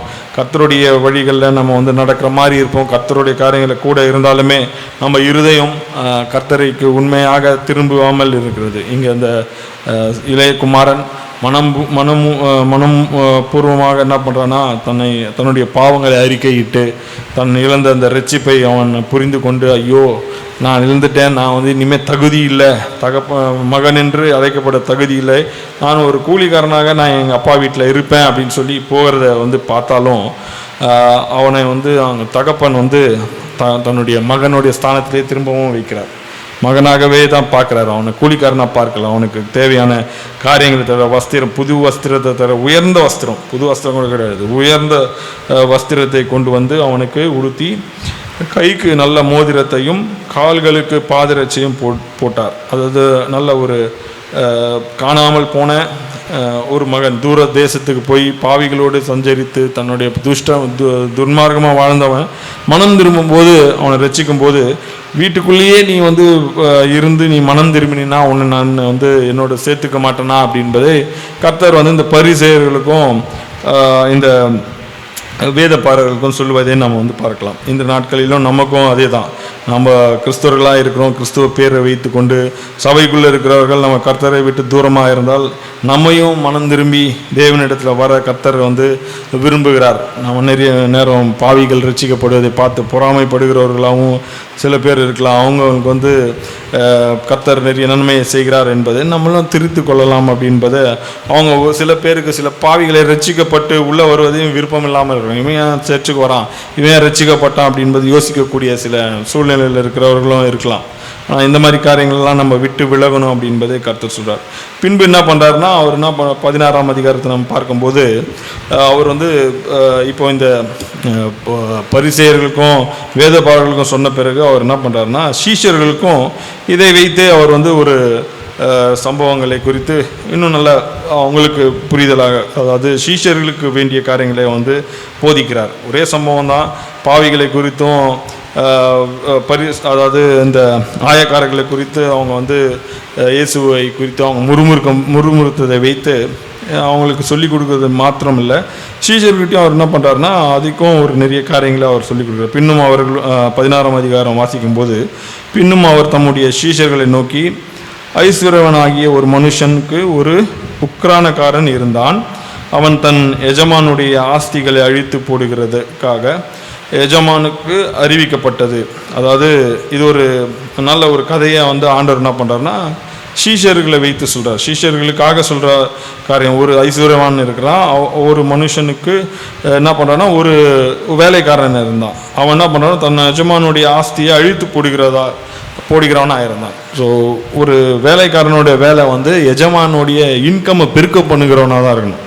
அவன் வந்து அதை அழித்து போடுகிறவனாக இருக்கக்கூடாது என்பதை பொதுவான ஒரு கம்பெனிக்கு யார் வேலை செய்தாலும் அந்த கம்பெனி நல்ல ப்ராஃபிட்டாக இருக்க வேண்டும் என்பது தான் உழைக்க வேண்டும். அதுக்கு நஷ்டம் உண்டாகிறதுக்கான உழைக்கிறவர்கள் வந்து அந்த எஜமானுக்குரியவர்களாக இருக்க மாட்டாங்க. அதே போல தான் ஆண்டவர் என்ன சொல்றார், சீஷர்களும் சொல்கிறார், நீங்களும் என்ன பண்ணணும், என்னுடைய ராஜ்யத்தில் எப்படி இருக்கணும்னா நீங்கள் எனக்கு நஷ்டம் உண்டாகாதபடி இருக்க வேண்டும் என்ற அந்த ஓமையை வைத்து அவர் சொல்வதை பார்க்கலாம். அப்போது அந்த எஜமான் அவனை வரவழைத்து, உன்னை குறித்து நான் இப்படி கேள்விப்படுகிறது என்ன, உன் உக்ரானத்து கணக்கை ஒப்புவி, இனி நீ உக்ரானக்காரனாக இருக்கக்கூடாது என்றான். ஸோ இந்த தவறான ஒரு இன்ஃபர்மேஷன் இல்லை என்றால் அவன் மேலே ஒரு அலிகேஷன் வந்தவொடனே ஆண்டவர் அந்த எஜமான் என்ன பண்ணுறான்னா, அந்த வேலைக்காரனை கூப்பிட்டு, உன் மேலே நான் கேள்விப்படுவது என்ன, நீ உன்னுடைய வேலையெல்லாம் அக்கௌண்ட்ஸ் எல்லாத்தையும் நீ கணக்கு எல்லாத்தையும் எனக்கு ஒப்புவி அப்படின்னு சொல்கிறேன். இனி நீ என்னுடைய வேலைக்காரனாய் உக்ரானக்காரனாக இருக்க மாட்டாய் அப்படின்றத ஆண்டவர் வந்து அவனுக்கு சொல்கிறார். அப்பொழுது இந்த உக்ரானக்காரனுடைய மனநிலைமையை ஆண்டவர் இங்கே வந்து சொல்வது பார்த்து இந்த கொஞ்சம் கடினமாக புரிந்து கொள்வதற்கு நெகட்டிவாக இருக்கிற மாதிரி இருக்கும். ஆண்டவர் என்னடா அது இந்த மாதிரிலாம் ஒரு ஓமையை சொல்கிறாரு அப்படின்னா அதோடைய சாராம்சம் என்னன்னு நம்ம நல்லா புரிஞ்சுக்கலாம். அப்போது உக்ரானக்காரன், நான் என்ன செய்வேன், என் எஜமான் உக்ரான விசாரிப்பிலிருந்து என்னை தள்ளி போடுகிறானே, கொத்துகிறதற்கு எனக்கு பலனில்லை, இறகவும் வெட்கப்படுகிறேன் அப்படின்னு சொல்கிறேன். அதாவது என்ன சொல்கிறேன்னா, நான் வந்து வேலை செய்வதற்கு என்னால் முடியாது, இனிமேல் என்னுடைய வேலை வந்து நான் வந்து நான் இருந்தேன்ல அக்கௌண்டபிலிட்டியில் இருந்தேன் அப்படின்னு சொல்கிறாரு. கணக்கு மாத்திரம்தான் எனக்கு பண்ண தெரியும், ஆனால் நான் என்ன பண்ணுறேன், நான் அதாவது வேலை செய்வது இனிமேல் வந்து நான் வந்து அந்த வேலைக்காரர்கள் எப்படி செய்கிறாங்களோ அந்த பணிகளை நான் வந்து செய்ய முடியாது, கொத்துவது இருக்கும், இல்லை என்றால் இங்கிலீஷில் என்ன சொல்கிறேன்னா பெக் டு, அதாவது பிச்சை கேட்குவதற்கும் நான் வெக்கப்படுறேன் அப்படின்னு சொல்லி அவன் என்ன பண்ணுறான்னா ஞானமாக வந்து என்ன பண்ணுறான், அந்த உக்ரானக்காரன் வந்து விசாரிப்பை நான் தள்ளி அதாவது என்ன பண்ணுறான்னா ஒரு ஞானமான ஒரு காரியங்களை அவன் வந்து பண்ணுறான். அவன் வந்து செய்வது என்னவென்றால், நீங்கள் பார்த்தீங்கன்னா 5ஆம் வருஷத்தில் தன் எஜமான இடத்தில் கடன்பட்டவர்களை ஒவ்வொருவரையும் அழைத்து முதலாவது வந்தவனை நோக்கி, நீ என் எஜமான இடத்தில் பட்ட கடன் எவ்வளவு என்றான். ஸோ அதாவது இவர் வந்து ஒரு அக்கௌண்ட்ஸ் டிபார்ட்மெண்ட்டில் இருக்காருன்னு என்று வைத்துக்கொள்ளலாம். அவன் என்ன பண்ணுறான்னா, இவர் இந்த எஜமான் வந்து எல்லாருக்கும் கடன் கொடுக்குறாரா இருக்கிறார். கடன் கொடுத்தா கடனை வந்து திரும்ப வாங்குவது, வட்டியோடு வாங்குகிற ஒரு காரணமாக இருக்கணும், அவர் திருப்பி செலுத்தணும் அப்படின்பதை இந்த அக்கௌண்ட்ஸை மெயின்டைன் பண்ணுறதுக்கு இந்த மனிதனை வைத்திருந்திருக்கலாம். அவர் என்ன பண்ணுறாருன்னா, அந்த ஒவ்வொருனையும் வரவழைத்து என்ன பண்ணுறாரு, நீ எவ்வளோ கடன் உனக்கு கொடுக்கணுன்ற ஒருத்தர் வந்து என்ன சொல்கிறாரு, 100 குடம் எண்ணெய் என்றான். அப்போது என்ன பண்ணுறான்னா, இந்த என்ன சொல்கிறான், உன் சீட்டை வாங்கி அதில் வந்து என்ன பண்ணுற 50 என்று சீக்கிரமாய் எழுதிக்கொள் என்றான். அதாவது திரித்துக்கொள்ள மாற்றிக்கோன்றார். நீ வந்து 100 வாங்கினாலும் இப்போ அதை வந்து 50 மாற்றிக்கோ அப்படின்னு சொல்லி இவனுக்கு நன்மையை செய்கிறான். அவன் அந்த கடன் வாங்கினான், எண்ணெய் கடன் வாங்கினவனுக்கு நன்மை செய்கிறான். இன்னொரு இடத்துல என்ன பண்ணுறான்னா, இன்னொருத்தன் என்ன கடன் வாங்குகிறான், 100 கலம் கோதுமை என்றான். ஸோ கோதுமையும் எண்ணெயும் மிக காஸ்ட்லியான பொருட்கள் அந்த நாட்களில். அதுவும் அந்த மாதிரி காரியங்கள் என்ன பண்ணுறான்னா, இவனுக்கு 80 என்று மாற்றிக்கொள் அப்படின்னு சொல்கிறான். ஞானமாக செய்வதை வந்து பார்க்குறான். அப்போ வந்து அந்த காரியத்தை பார்த்து யார் மெச்சிக்கொள்கிறாருன்னு பார்த்தீங்கன்னா, அநீதியுள்ள உக்ரானக்காரன் புத்தியாய் செய்தான் என்று எஜமான் கண்டு அவனை மெச்சிக்கொண்டான் அப்படின்னு சொல்கிறார். ஸோ எங்கன்னா எஜமான் உண்மையாகவே மெச்சிக்கொள்வாங்களா அப்படின்பதை நம்ம வந்து பார்க்கணும். இந்த மாதிரி காரியம் செய்தால் கோபம் கொண்டு அவங்க மேலே வந்து தண்டனையை தான் கொடுப்பாங்க. ஆனால் இங்கே இந்த அநீதியுள்ள உக்ரானக்காரன் புத்தியை பார்த்து அவன் செய்த அந்த செயலுடைய காரியங்களை பார்த்து என்ன பண்ணான், இந்த எஜமான் அவனை நோக்கி மெச்சிக்கொண்டான். விதமாய் அவர் என்ன சொல்கிறாருன்னா, இவ்விதமாய் ஒளியின் பிள்ளைகளை பார்க்கிலும் இந்த பிரபஞ்சத்தின் பிள்ளைகள் தங்கள் சந்ததியில் அதிக புத்திமான்களாக இருக்கிறார்கள் என்றார். ஸோ இங்கே என்ன ஆண்டவர் ப்ரொஜெக்ட் பண்ணுறாருன்னா, அந்த உக்ரானக்காரனோட செய்த தவறை வந்து அவர் வந்து மேன்மை பண்ணல. அவருடைய அவன் செய்த அந்த செயல் வந்து கரெக்டுன்னு சொல்ல, நம்ம அநேக தவறாக கூட இந்த ஓமையை புரிந்து கொள்ளலாம். அப்போ இவன் வந்து கூப்பிட்டு ஒருத்தனை வந்து 100 கொடுக்க வேண்டிய இடத்துல அவனுக்கு 50 இல்லை இன்னொரு இடத்துல 80 மாற்றினால அவன் வந்து அவன் ஏமாத்தினா அதே வந்து அந்த எஜமான் மெச்சிக்கொள்கிறான்ன்றது சொல்லவில்லை. ஆண்டவர் என்ன சொல்கிறாருன்னா, அவனுடைய ஃபோர்சைட், அதாவது அவனுடைய விஷனை பார்த்தார். அதாவது நான் இனிமேல் என்னால் உழைக்கவும் முடியாது, வெட்டவும் முடியாது, தோண்டவும் முடியாது, இல்லை என்றால் பிச்சை எடுக்கவும் முடியாது அப்படின்ற தெரிந்து பிற்பாடு நான் வந்து என்னை வந்து இந்த ஜனங்களாவது என்னை சேர்த்துக்கொள்வாங்க, எனக்கு இங்கே வாய்ப்பு கிடைக்கலனாலும் இன்னொரு இடத்துல வாய்ப்பு கிடைக்கும் அப்படின்னு சொல்லி திங்க் பண்ணுற அந்த ஃபோர் சைட், அது வந்து கிறிஸ்தவர்கள் சீஷர்களுக்கு இல்லை அப்படின்றதை கர்த்தர் வந்து உணர்த்துறார். அப்படி இல்லை என்றால் கிறிஸ்தவர்களாக இருக்கிற நமக்கு இல்லை என்பதை கர்த்தர் வந்து இல்லை சொல்கிறார். இந்த உலகத்தான் வந்து என்ன பண்ணுறான்னா புத்தியாய் நடந்துக்கிறான். அவன் வந்து இந்த ஒரு வாய்ப்பை இழந்தாலும் இன்னொரு இடத்துல இருக்க வேண்டிய இடத்துல நான் சந்தோஷமாக இருக்கணும், எனக்கு வந்து இந்த ஆட்கள் இரக்கம் பாராட்டுவாங்க அப்படின்றதை அவன் எண்ணி செய்த செயல் அது எஜமானுக்கு நஷ்டமாக இருந்தாலும் தன்னுடைய வாழ்க்கையை தன்னுடைய வாழ்நாளை வந்து பார்த்துக்கிறான்றது போல் நீங்கள் என்ன பண்ணணும் அப்படின்னு ஆண்டவர் என்ன சொல்கிறாருன்னா, நீங்களும் புத்தியாக இருந்துக்கணும் அப்படின்றத ஆண்டவர் இங்கே சொல்கிறார். நல்ல ஞானமாக நடந்து கொள்ளுங்கள், இந்த பூமிக்காக நீங்கள் வாழாதீங்க, பரலோகத்துக்காக நீங்கள் எப்படி ஞானமாலாம் நீங்கள் வாழணும் அப்படின்பதை புரிந்து கொள்ளுங்க அப்படின்னு சொல்கிறார் ஆண்டவர். அப்படியே பிற்பாடு வாசிக்கும் போது சொல்கிறார், நான் உங்களுக்கு சொல்லுகிறேன், நீங்கள் மாளும்போது உங்களை நித்தியமான வீடுகளிலே ஏற்றுக்கொள்வார் உண்டாகும்படி அநீதியான உலகப் பொருட்களினால் உங்களுக்கு சிநேகிதரை சம்பாதிக்குங்கள் அப்படின்னு சொல்கிறார். சரி, என்ன சொல்கிறாருன்னா ஆண்டவர் அதுதான். ஸோ இதனுடைய இந்த ஸ்டோரியோடைய சாராம்சம் என்னன்னா, உலகத்தானை போல் நீங்கள் இந்த உக்ரானக்காரன் எப்படி வந்து தவறான தன் செயலை மாட்டிக்கொண்டாலும் தன்னுடைய ஃப்யூச்சர் நல்லா இருக்கணுன்றதுக்காக சில செயல்களை செய்கிறது போல் அந்த ஞானத்தை நீங்கள் பெற்றுக்கொள்ளுங்கள். ஞானமாக இருக்கிறது போல் நீங்களும் என்ன பண்ணணும், உலகத்தானெல்லாம் இந்த மாதிரி ஞானமாக இருக்கலாம், ஆனால் நீங்கள் வந்து இந்த காரியங்களில் ஞானமாக இருக்கணும் அப்படின்னு சொல்கிறார். ஸோ கிறிஸ்துவர்கள் வந்து மிக ஞானமாக இருக்கணும். என்னென்றால் நம்ம பரலோகத்துக்குரியவர்களை பரலோகத்துக்கு வாழ்கிறோம் என்ற அந்த நோக்கத்துடைய ஞானத்தை பெற்றுக்கொண்டு வாழ வேண்டும். அதற்காக நீங்கள் வந்து உங்களுடைய வாழ்க்கையை, உங்களுடைய சம்பாத்தியத்தை, உங்களுடைய ஜீவனத்தை நீங்கள் வந்து வைத்து கொள்ளணும் அப்படின்பதை சொல்கிறார். ஏன்னா அநித்தியமான இந்த உலக பொருள்னால உங்களுக்கு சிநேகிதரை சம்பாதியுங்கள் அப்படின்னு சொல்கிறார். ஸோ இந்த உலகத்தில் வந்து நீங்கள் வந்து ஒரு நல்ல காரியங்களை, கர்த்தருக்கு என்று பிரியமான காரியங்களை சிநேகித்துக் கொள்ளுங்கன்னா, இதை புரிந்து கொள்வது எப்படின்னா ஃபோர் சைட் நமக்கு வேணும். நம்மளுடைய வாழ்க்கை இந்த பூமியில் மாத்திரம் இல்லை, பரத்தில் இருக்கணும். அந்த பரத்துக்கு நம்ம போகக்கூடிய தகுதி உள்ளவர்களாக இருக்கும்போது நமக்கு கொடுக்கப்பட்டிருக்க இந்த பூமியில் இருக்கிற காரியங்களை வைத்து நம்ம வந்து என்ன பண்ணணும், அதை ஞானமாய் நம்ம வந்து செலவு செய்து பரலத்தில் நமக்காக ஒரு இடத்தை நம்ம சேர்த்து வைக்கணும் அப்படின்பதை கர்த்தர் இந்த ஓமை மூலியமாக சொல்கிறார் அப்படின்றதை நம்ம புரிந்து கொள்ளலாம். இப்படியே நீங்கள் வாசித்தீங்கன்னா கொஞ்சத்தில், ஆனால் வந்து அவர் வந்து பிற்பாடு ப்ரிகாஷனாக சொல்கிறார், இந்த ஓமையை தவறாக எடுத்துக்கொள்ளக்கூடாதுன்றதுக்காக அவர் என்ன சொல்கிறாருன்னா 10ஆம் வசனத்தில், கொஞ்சத்தில் உண்மை உள்ளவன் அநேகத்திலும் உண்மை உள்ளவனாக இருக்கிறான், கொஞ்சத்திலே அநீதியாக இருக்கிறவன் அநேகத்தில் அநீதியாக இருக்கிறான் என்று சொல்கிறார். ஸோ அதனால் அவனுடைய அந்த எக்ஸாம்பிளில் இருந்து அவனுடைய செயலை நீங்கள் வந்து புரிந்து கொள்ளாதீங்க. அவன் யோசித்த அந்த யோசனை, அவனுடைய ஃபோர்சைட், அந்த நாலேஜ் வந்து நீங்கள் எடுத்துக்கொள்ளுங்க. ஆனால் வந்து நீங்கள் என்ன பண்ணுங்கள், கொஞ்சத்திலும் உண்மையாக இருக்கணும் அப்படின்னு சொல்கிறார் ஆண்டவர். அப்புறம் பார்த்தீங்கன்னா, அநீதியான உலக பொருட்களை பற்றி நீங்கள் உண்மையாயிராவிட்டால் யார் உங்களை நம்பி உங்களிடத்தில் மெய்யான பொருளை ஒப்புவிப்பார்கள் அப்படின்னு சொல்கிறார். ஸோ ரெண்டுத்தையும் கிளியர் பண்ணிடுறாரு. அங்கே இருக்கிற சீஷர்களுக்கு சொல்கிறாரு, நீங்கள் வந்து கொஞ்சத்துலேயும் உண்மையாக இருக்கணும். இந்த ஒரு ஓமையில் அந்த உக்ரானத்துக்காரனை போல் நான் சொன்னனால நீங்கள் வந்து திருடுதனெல்லாம் பண்ணக்கூடாது அப்படின்றத சொல்கிறார். கொஞ்சத்தில் உனக்கு கொடுத்துருக்கிற கொஞ்சத்தில் உண்மையாக இரு, அது மாத்திரம் அநீதியான பொருட்களை பற்றியும் நீங்கள் உண்மையாக இராவிட்டால் உங்களுக்கு நான் எப்படி உங்களை நம்பி உங்களிடத்தில் மெய்யான பொருள்களை ஒப்புவிப்பேன் அப்படின்னு சொல்கிறார். நீங்கள் உலக காரியங்கள்லையும் உண்மையாக இருந்தால் தான் நான் பின்வரும் நாட்களில் எங்கள் பரலோக ராஜ்யத்துக்கான காரியங்களும் உங்களுக்கு தருவேன் அப்படின்பதை சீஷர்களுக்கும் அவர் என்ன பண்ணுறாருன்னா போதிப்பதை நம்ம வந்து பார்க்கலாம். ஒரே கேள்வி தான், பாவிகளை குறித்து கேட்குற கேள்வியை வைத்தே ஆண்டவர் என்ன பண்ணுறாருன்னா அதை அப்படியே ப்ரோக்ரஸ் பண்ணி சீஷருக்குன்னு சொல்கிறார். நம்மளும் என்ன பண்ணோன்னா அநித்தியமான காரியங்கள் நம்ம அதுலேயுமே நம்ம உண்மையாக இருந்தால் தான் நமக்கு தேவன் என்ன சொல்கிறாருன்னா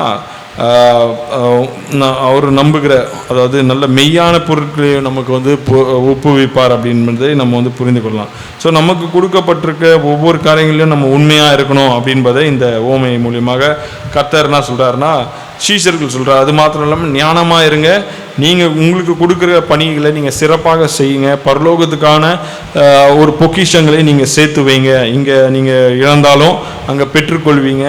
இந்த உக்ரானக்காரனை போல் நீங்கள் வந்து புத்திமானாய் நடந்து கொள்ளுங்க அப்படின்பதை இங்கே வந்து சொல்கிறார், புத்தியை குறித்து சொல்கிறாரு. அப்புறம் 12ஆம் வசனத்தை வாசிக்கும்போது, வேறொருனுடைய காரியத்தில் நீங்கள் உண்மை உள்ளவர்களாயிராவிட்டால் உங்களுக்கு யாதொன்றையும் சொந்தமாக கொடுப்பவர் யார் அப்படின்னு சொல்கிறார். மற்ற காரியங்களுக்கு நீங்கள் வந்து உண்மையாக இல்லைன்னா உங்களுக்கு சொந்தமான காரியங்களை யார் கொடுப்பாங்க அப்படின்றதும் கர்த்தர் சொல்லி தெளிவுபடுத்துறாரு, கிளியராக சொல்கிறார். இந்த ஓமையை நீங்கள் நெகட்டிவாக வேறு அண்டர்ஸ்டாண்டிங் பண்ணிக்காதீங்க. நான் சொல்கிறது வந்து ஞானம் உங்களுக்கு தேவை, நல்ல புரிதல் தேவை அப்படின்பதை ஆண்டவர் வந்து சொல்கிறதை பார்க்கலாம். பிற்பாடு என்ன பண்ணுறாங்கன்னா 16ஆம் வசனத்தை நீங்கள் வாசிக்கும்போது, இவைகள் எல்லாம் பொருளாசைக்காரனாகிய பரிசேயரும் கேட்டு அவரை பரியாசம் பண்ணினார்கள். ஸோ அவர் வந்து ஆல்ரெடி வந்து பரிசேயர்களுக்கு அந்த காணாமல் போன ஆடு, அந்த வெள்ளி காசு, இந்த 2 மகன்களை குறித்து சொல்கிறது எல்லாமே பரிசேயருக்கு தான் சொல்கிறாரு. அது மாத்திரம் இல்லாமல் சீஷர்களுக்கு சொல்வதும் வந்து இவங்களுக்கும் அது பொருந்தது. நீங்கள் உலகத்தில் உலக காரியங்களில் வந்து உண்மையாக இல்லாமல் இருக்கீங்க, அப்போ உங்களுக்கு வந்து பரலோக காரியம் எப்படி கொடுக்க முடியும் அப்படின்னு ஆண்டவர் சொல்கிறாரு. அந்த உக்ரானைக்காரனை போல் நீங்கள் வந்து ஞானமாக இல்லையே அப்படின்பது அவங்க சொல்லும்போது, இவைகள் எல்லாரும் வந்து யாரை வந்து அப்போ வந்து இங்கே தான் கூட்டிகிட்டு சொல்லப்படுறது. பரிசேயர்கள் யார் என்று ஸ்பெசிஃபிக்காக அவன் குணாதிசயம் எப்படி இருக்குன்னா, அவன் பொருளாசைக்காரனாக இருக்கான். அதுக்கு முன்னாடிலாம் நீங்கள் பார்த்தீங்கன்னா பரிசேயன் ஆயக்காரன் தான் இருக்கும். ஆனால் இங்கே பார்த்தீங்கன்னா இவைகள் எல்லாம் பொருளாசைக்காரனாகிய பரிசேயரும் கேட்டு. ஸோ எல்லா பரிசேயர்களும் யாருன்னு பார்த்தீங்கன்னா அந்த ப்ராக்கெட்டில் வந்துடுறாங்க. அவங்க வந்து வெல்த்தை தேடி போகிறவங்களா இருக்கிறாங்க பரிசேயர். ஸோ அவர்களுக்கு இவர் வந்து சொல்கிற காரியங்களை வந்து நம்ம பார்க்கலாம். கொஞ்சத்தில் உண்மை இல்லை, உங்களுக்கு அநேகத்தில் நீங்கள் எப்படி எஜமானாக இருப்பீங்க, உண்மையாக இருக்க முடியும் அப்படின்னு சொல்கிறாரு. உலக பொருட்கள் மேலே உங்களுக்கு உண்மை இல்லைன்னா பரலோக காரியங்கள் மேலே நீங்கள் உங்களுக்கு எப்படி ஒப்புவிப்பார் அப்படின்னு பரிசேயர்களுக்கு அவர் சொல்கிறாரு. பரிசேயர் எல்லா வேத காரியங்களையும் நீ வந்து உண்மையாக இருக்கிறான்னு பார்த்தீங்கன்னா இல்லை, அவனுக்கு அறிகிற நாலேஜ் இருந்தாலுமே இல்லை என்பதை அவர்களுக்கு சொல்லி காட்டுறாரு. இங்கே சீஷர்கள் சொல்வதையும் பார்க்குறோம். ஆனால் பரிசேயர்களுக்கும் அதை வந்து அவங்களுக்கு வந்து அது வந்து உணர்த்தப்படுறாங்க. ஆனால் அவங்க என்ன பண்ணுறாங்கன்னா பரியாசம் பண்ணுறாங்க. ஆண்டவரை வந்து பரியாசம் பண்ணுறதை நம்ம வந்து பார்க்கலாம். அப்போது அவர்களுக்கும் திரும்பி என்ன பண்ணுறாருன்னா அவர்களை நோக்கி அவர்கள் பதில் சொல்கிறாரு. நீங்கள் மனுஷகுமாரனுக்கு முன்பாக உங்களை நீதிமான்களாக காட்டுகிறீர்கள், தேவனோ உங்கள் இருதயங்களை அறிந்திருக்கிறார் அப்படின்னு சொல்கிறார். நீங்கள் மனுஷனுக்கு முன்பாக நீங்கள் வந்து யாருக்கு முன்பாக? மனுஷனுக்கு முன்பாக. பரிசேயரை சொல்கிறாரு. இந்த மெட்டீரியலிஸ்டிக் பிரியர் லவ்வர்ஸ், அவங்க பொருளாசைக்காரனாக இருக்கிற இந்த பரிசேயர்களை குறித்தவர் என்ன சொல்கிறாருன்னா, நீங்கள் மனுஷனுக்கு முன்பாக நீங்கள் எப்படி இருக்கீங்க? நீதிமான்களாக காட்டுறீங்க. அதனால் அவங்களுக்கு உன்னுடைய உண்மையான ரூபம் தெரியவில்லை. நீங்கள் வந்து பொருளாசைக்காரனாக இருக்கிறது என்பது அவங்க புரிந்து கொள்ள, நீ இந்த ஆயக்காரனை போலவும் பாவிகளை போல தான் இருக்கிற. ஆனால் அவங்க மனம் திரும்பிட்டாங்க, நீ மனம் திரும்பலை அப்படின்பது ஆண்டவர் வந்து இங்கே சொல்கிறாரு. அப்போ என்ன சொல்கிறாருன்னா, தேவனோ உங்கள் இருதயங்களை அறிந்திருக்கிறார், மனுஷருக்குள்ளே மேன்மையாக எண்ணப்படுகிறது, தேவனுக்கு முன்பாக அருவருப்பாக இருக்கிறது அப்படின்னு சொல்கிறார். ஸோ நம்ம வந்து நிறைய டைம் அது வந்து என்னென்னா மாய்மாலமான ஒரு ஜீவியத்தை நம்ம வாழ்கிறதை கர்த்தர் வந்து இங்கே வந்து சொல்லி காட்டுறார். நம்ம ஒருவேளை பரிசுத்தமாக இருக்கிறோம் அப்படின்னு உலகத்தாருக்கு இல்லை என்றால் நம்ம சுற்றி இருக்கிறவங்களுக்கு நம்ம காட்டுறணும் அப்படின்னா அப்படி நம்ம மாய்மாலமாக வாழ்ந்தோம்னா பரிசேயனை போல இருந்தோன்னா கர்த்தருக்கு எப்படி இருக்கணுமா? அருவருப்பாக இருக்கிறோம் அப்படின்னு சொல்லி கர்த்தர் சொல்கிறார். ஸோ இந்த நாட்களில் நம்ம வந்து மனுஷர்களுக்கு முன்பாக நீதிமானாக இருக்கிற காட்டிலும் தேவனுக்கு முன்பதாக நம்ம நீதிமானாக இருக்கிறதை கர்த்தர் விரும்புகிறார் அப்படின்பதை நம்ம உணர்ந்து கொள்ளலாம். இந்த பரிசேயருக்கு டைரெக்டாக ஆண்டவர் என்ன சொல்கிறாரு இந்த சூழ்நிலை அவங்க வந்து கர்த்தரை பரியாசம் பண்ணுறாங்க. இதெல்லாம் கேட்டுட்டு அவங்கள தான் சொல்கிறாரு அப்படின்னு அவங்க புரிந்து பரியாசம் பண்ணுறாங்க. நாங்கள்லாம் அப்படி இல்லை அப்படின்ற மாதிரி அவங்க சொன்னாலும் கர்த்தர் சொல்கிறாரு, நீ வந்து இங்கே இருக்கிற மனுஷர்களுக்கு முன்பாக நீங்கள் செய்கிறத வந்து மனுஷர்கள் நம்பலாம், ஆனால் வந்து தேவனும் உங்கள் இருதயங்களை அறிந்திருக்கிறார். அப்போ நானும் அறிந்திருக்கிறேன் அப்படின்னு சொல்லி நானும் தேவன்தான் அப்படின்பதை அவங்கள்ட்ட காண்பிக்கிறார். நீங்கள்லாம் என்ன பண்ணுறீங்க, என்னெல்லாம் பண்ணுறீங்கன்னு சொல்கிறார். நியாயப்பிரமாணமும் தீர்க்க தரிசன வாக்கியங்களும் யோவான் வரைக்கும் வழங்கி வந்தது. அது முதல் தேவனுடைய ராஜ்யம் சுவிசேஷமாய் அறிவிக்கப்பட்டு வருகிறது, யாவரும் பலவந்தமாய் அதிலே பிரவேசிக்கிறார்கள் அப்படின்னு சொல்லி சொல்கிறார். என்ன சொல்கிறாருன்னா, நியாயப்பிரமாணமும் தீர்க்க தரிசனம் வந்து யோவான் ஞானஸ்தானம் வரைக்கும் வந்து என்ன பண்ணுறதுன்னா கொடுக்கப்பட்டிருக்கு உங்களுக்கு அப்படின்னு சொல்கிறார். யோவான் ஞானஸ்தானம் வரைக்கும் தான் இதெல்லாம் இருக்குது. இப்போ நியாயப்பிரமாணமும் தீர்க்க தரிசனம். ஆனால் இப்போ எது கொடுக்கப்பட்டிருக்குன்னு பார்த்தீங்கன்னா, இப்போ அது முதல், அதாவது அதுக்கப்புறம் யோவான் ஞானஸ்நானத்துக்கு அப்புறம் என்ன நடக்குன்னா, தேவனுடைய ராஜ்யம் சுவிசேஷமாய் அறிவிக்கப்படுகிறது. இயேசு கிறிஸ்துவே சுவிசேஷமாய் அறிவிக்கிறார் தேவனுடைய ராஜ்யத்தை அந்த நாட்களில். இப்பொழுது அது பிற்பாடு சீஷர்கள் 12 பேர்கள், பல பேர், பவுல் போன்ற ஆட்கள்லாம் என்ன பண்ணாங்கன்னா தேவனுடைய ராஜ்யத்தை வந்து சுவிசேஷம். இன்றைக்கும் நம்மளும் என்ன பண்ணுறோன்னா தேவனுடைய ராஜ்யத்தை வந்து சுவிசேஷிக்கிற அந்த சுவிசேஷத்தை கேட்கிறவர்களாக இருக்கிறோம். ஆனால் நம்ம எப்படி இன்றைக்கும் பரலோக ராஜ்யத்துக்கு பலவந்தமாய் பிரவேசிங்கள் என்றதை ஒரு டேக்லைனாக வைத்து நம்ம என்ன பண்ணுறோம்னா சுவிசேஷத்தை அறிவிக்கிறோம். யாவரும் பலவந்தமாக அதிலே பிரவேசிக்கிறார்கள் அப்படின்னு சொல்லி கர்த்தர் சொல்கிறார். ஸோ இங்கே அது சொல்லும்போது காண்பிக்கிறார் என்னன்னா, இப்போ நான் சொல்கிற காலம் வந்து எதுனா தேவனுடைய ராஜ்யத்தின் சுவிசேஷத்தை அறிவிக்கிற காலம். நியாயப்பிரமாணம் முடிஞ்சிச்சு, தீர்க்க தரிசனங்களும் முடிஞ்சிச்சு அப்படின்னு சொல்லி அவர் சொல்கிறார். இனிமேல் வந்து உங்களுக்கு சொல்லப்படுகிறதெல்லாம் இன்னும் தீர்க்க தரிசனம்லாம் கிடையாது, தீர்க்க தரிசனம்லாம் நிறைவேறிட்டு இனிமேல் வர்றதெல்லாம் நீங்கள் பரலோக ராஜ்யத்துக்கு போக வேண்டும், இந்த சுவிசேஷம் தான் உங்களுக்கு அறிவிக்கப்படுகிறது, அது இப்போவே உங்களுக்கு அறிவிக்கப்படுகிறதுன்னு பரிசேயர்களுக்கு அவர் சொல்கிறார். வேதத்தில் ஒரு எழுதின அது அப்புறம் பிற்பாடு அப்படியே நீங்கள் வாசித்து பார்த்தீங்கன்னா என்ன சொல்கிறாங்கன்னா, வேதத்தில் ஒரு எழுத்தின் உறுப்பு அவமாய் போவதை பார்க்கிலும் வானமும் பூமியும் ஒழிந்து போவது எளிதாக இருக்கும் அப்படின்னு சொல்கிறார். அதாவது தேவனுடைய வார்த்தையை குறித்து அவர் வந்து சொல்கிறார்.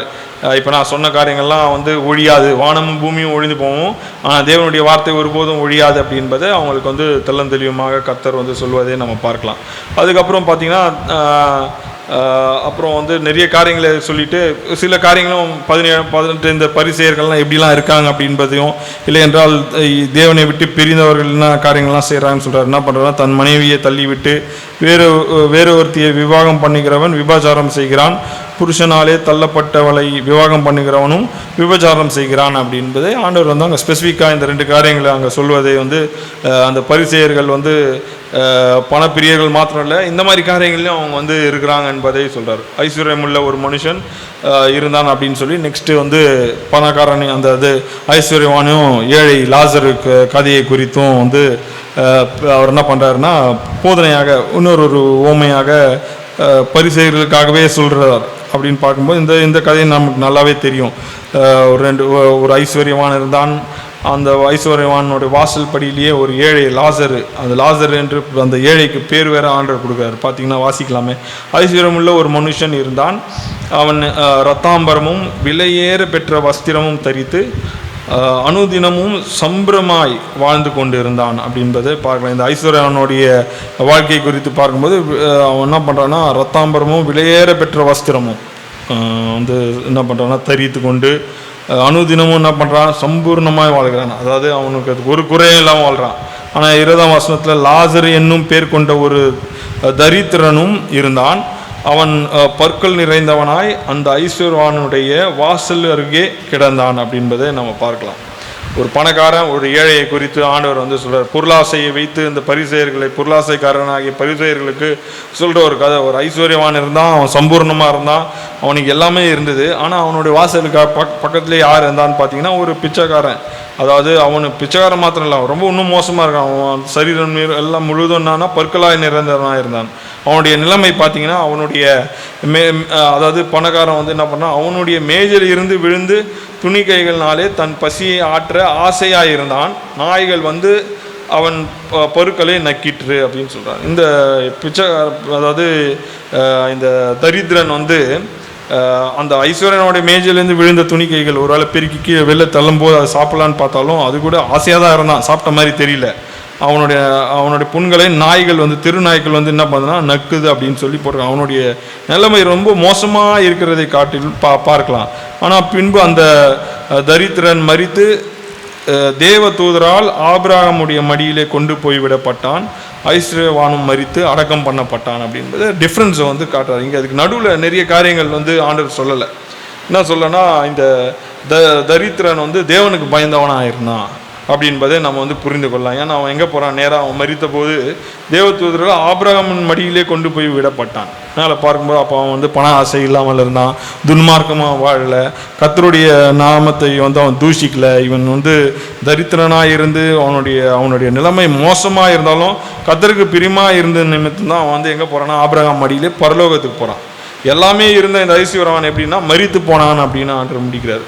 இங்கே இந்த லாசரு மரித்தான் என்பது சொல்ல, மரிக்கிறது காட்டிலும் அவர் என்ன பண்ணுறாருன்னா அவன் போய் சேர்ந்த இடத்தை ஆண்டவர் வந்து காட்டுறாரு.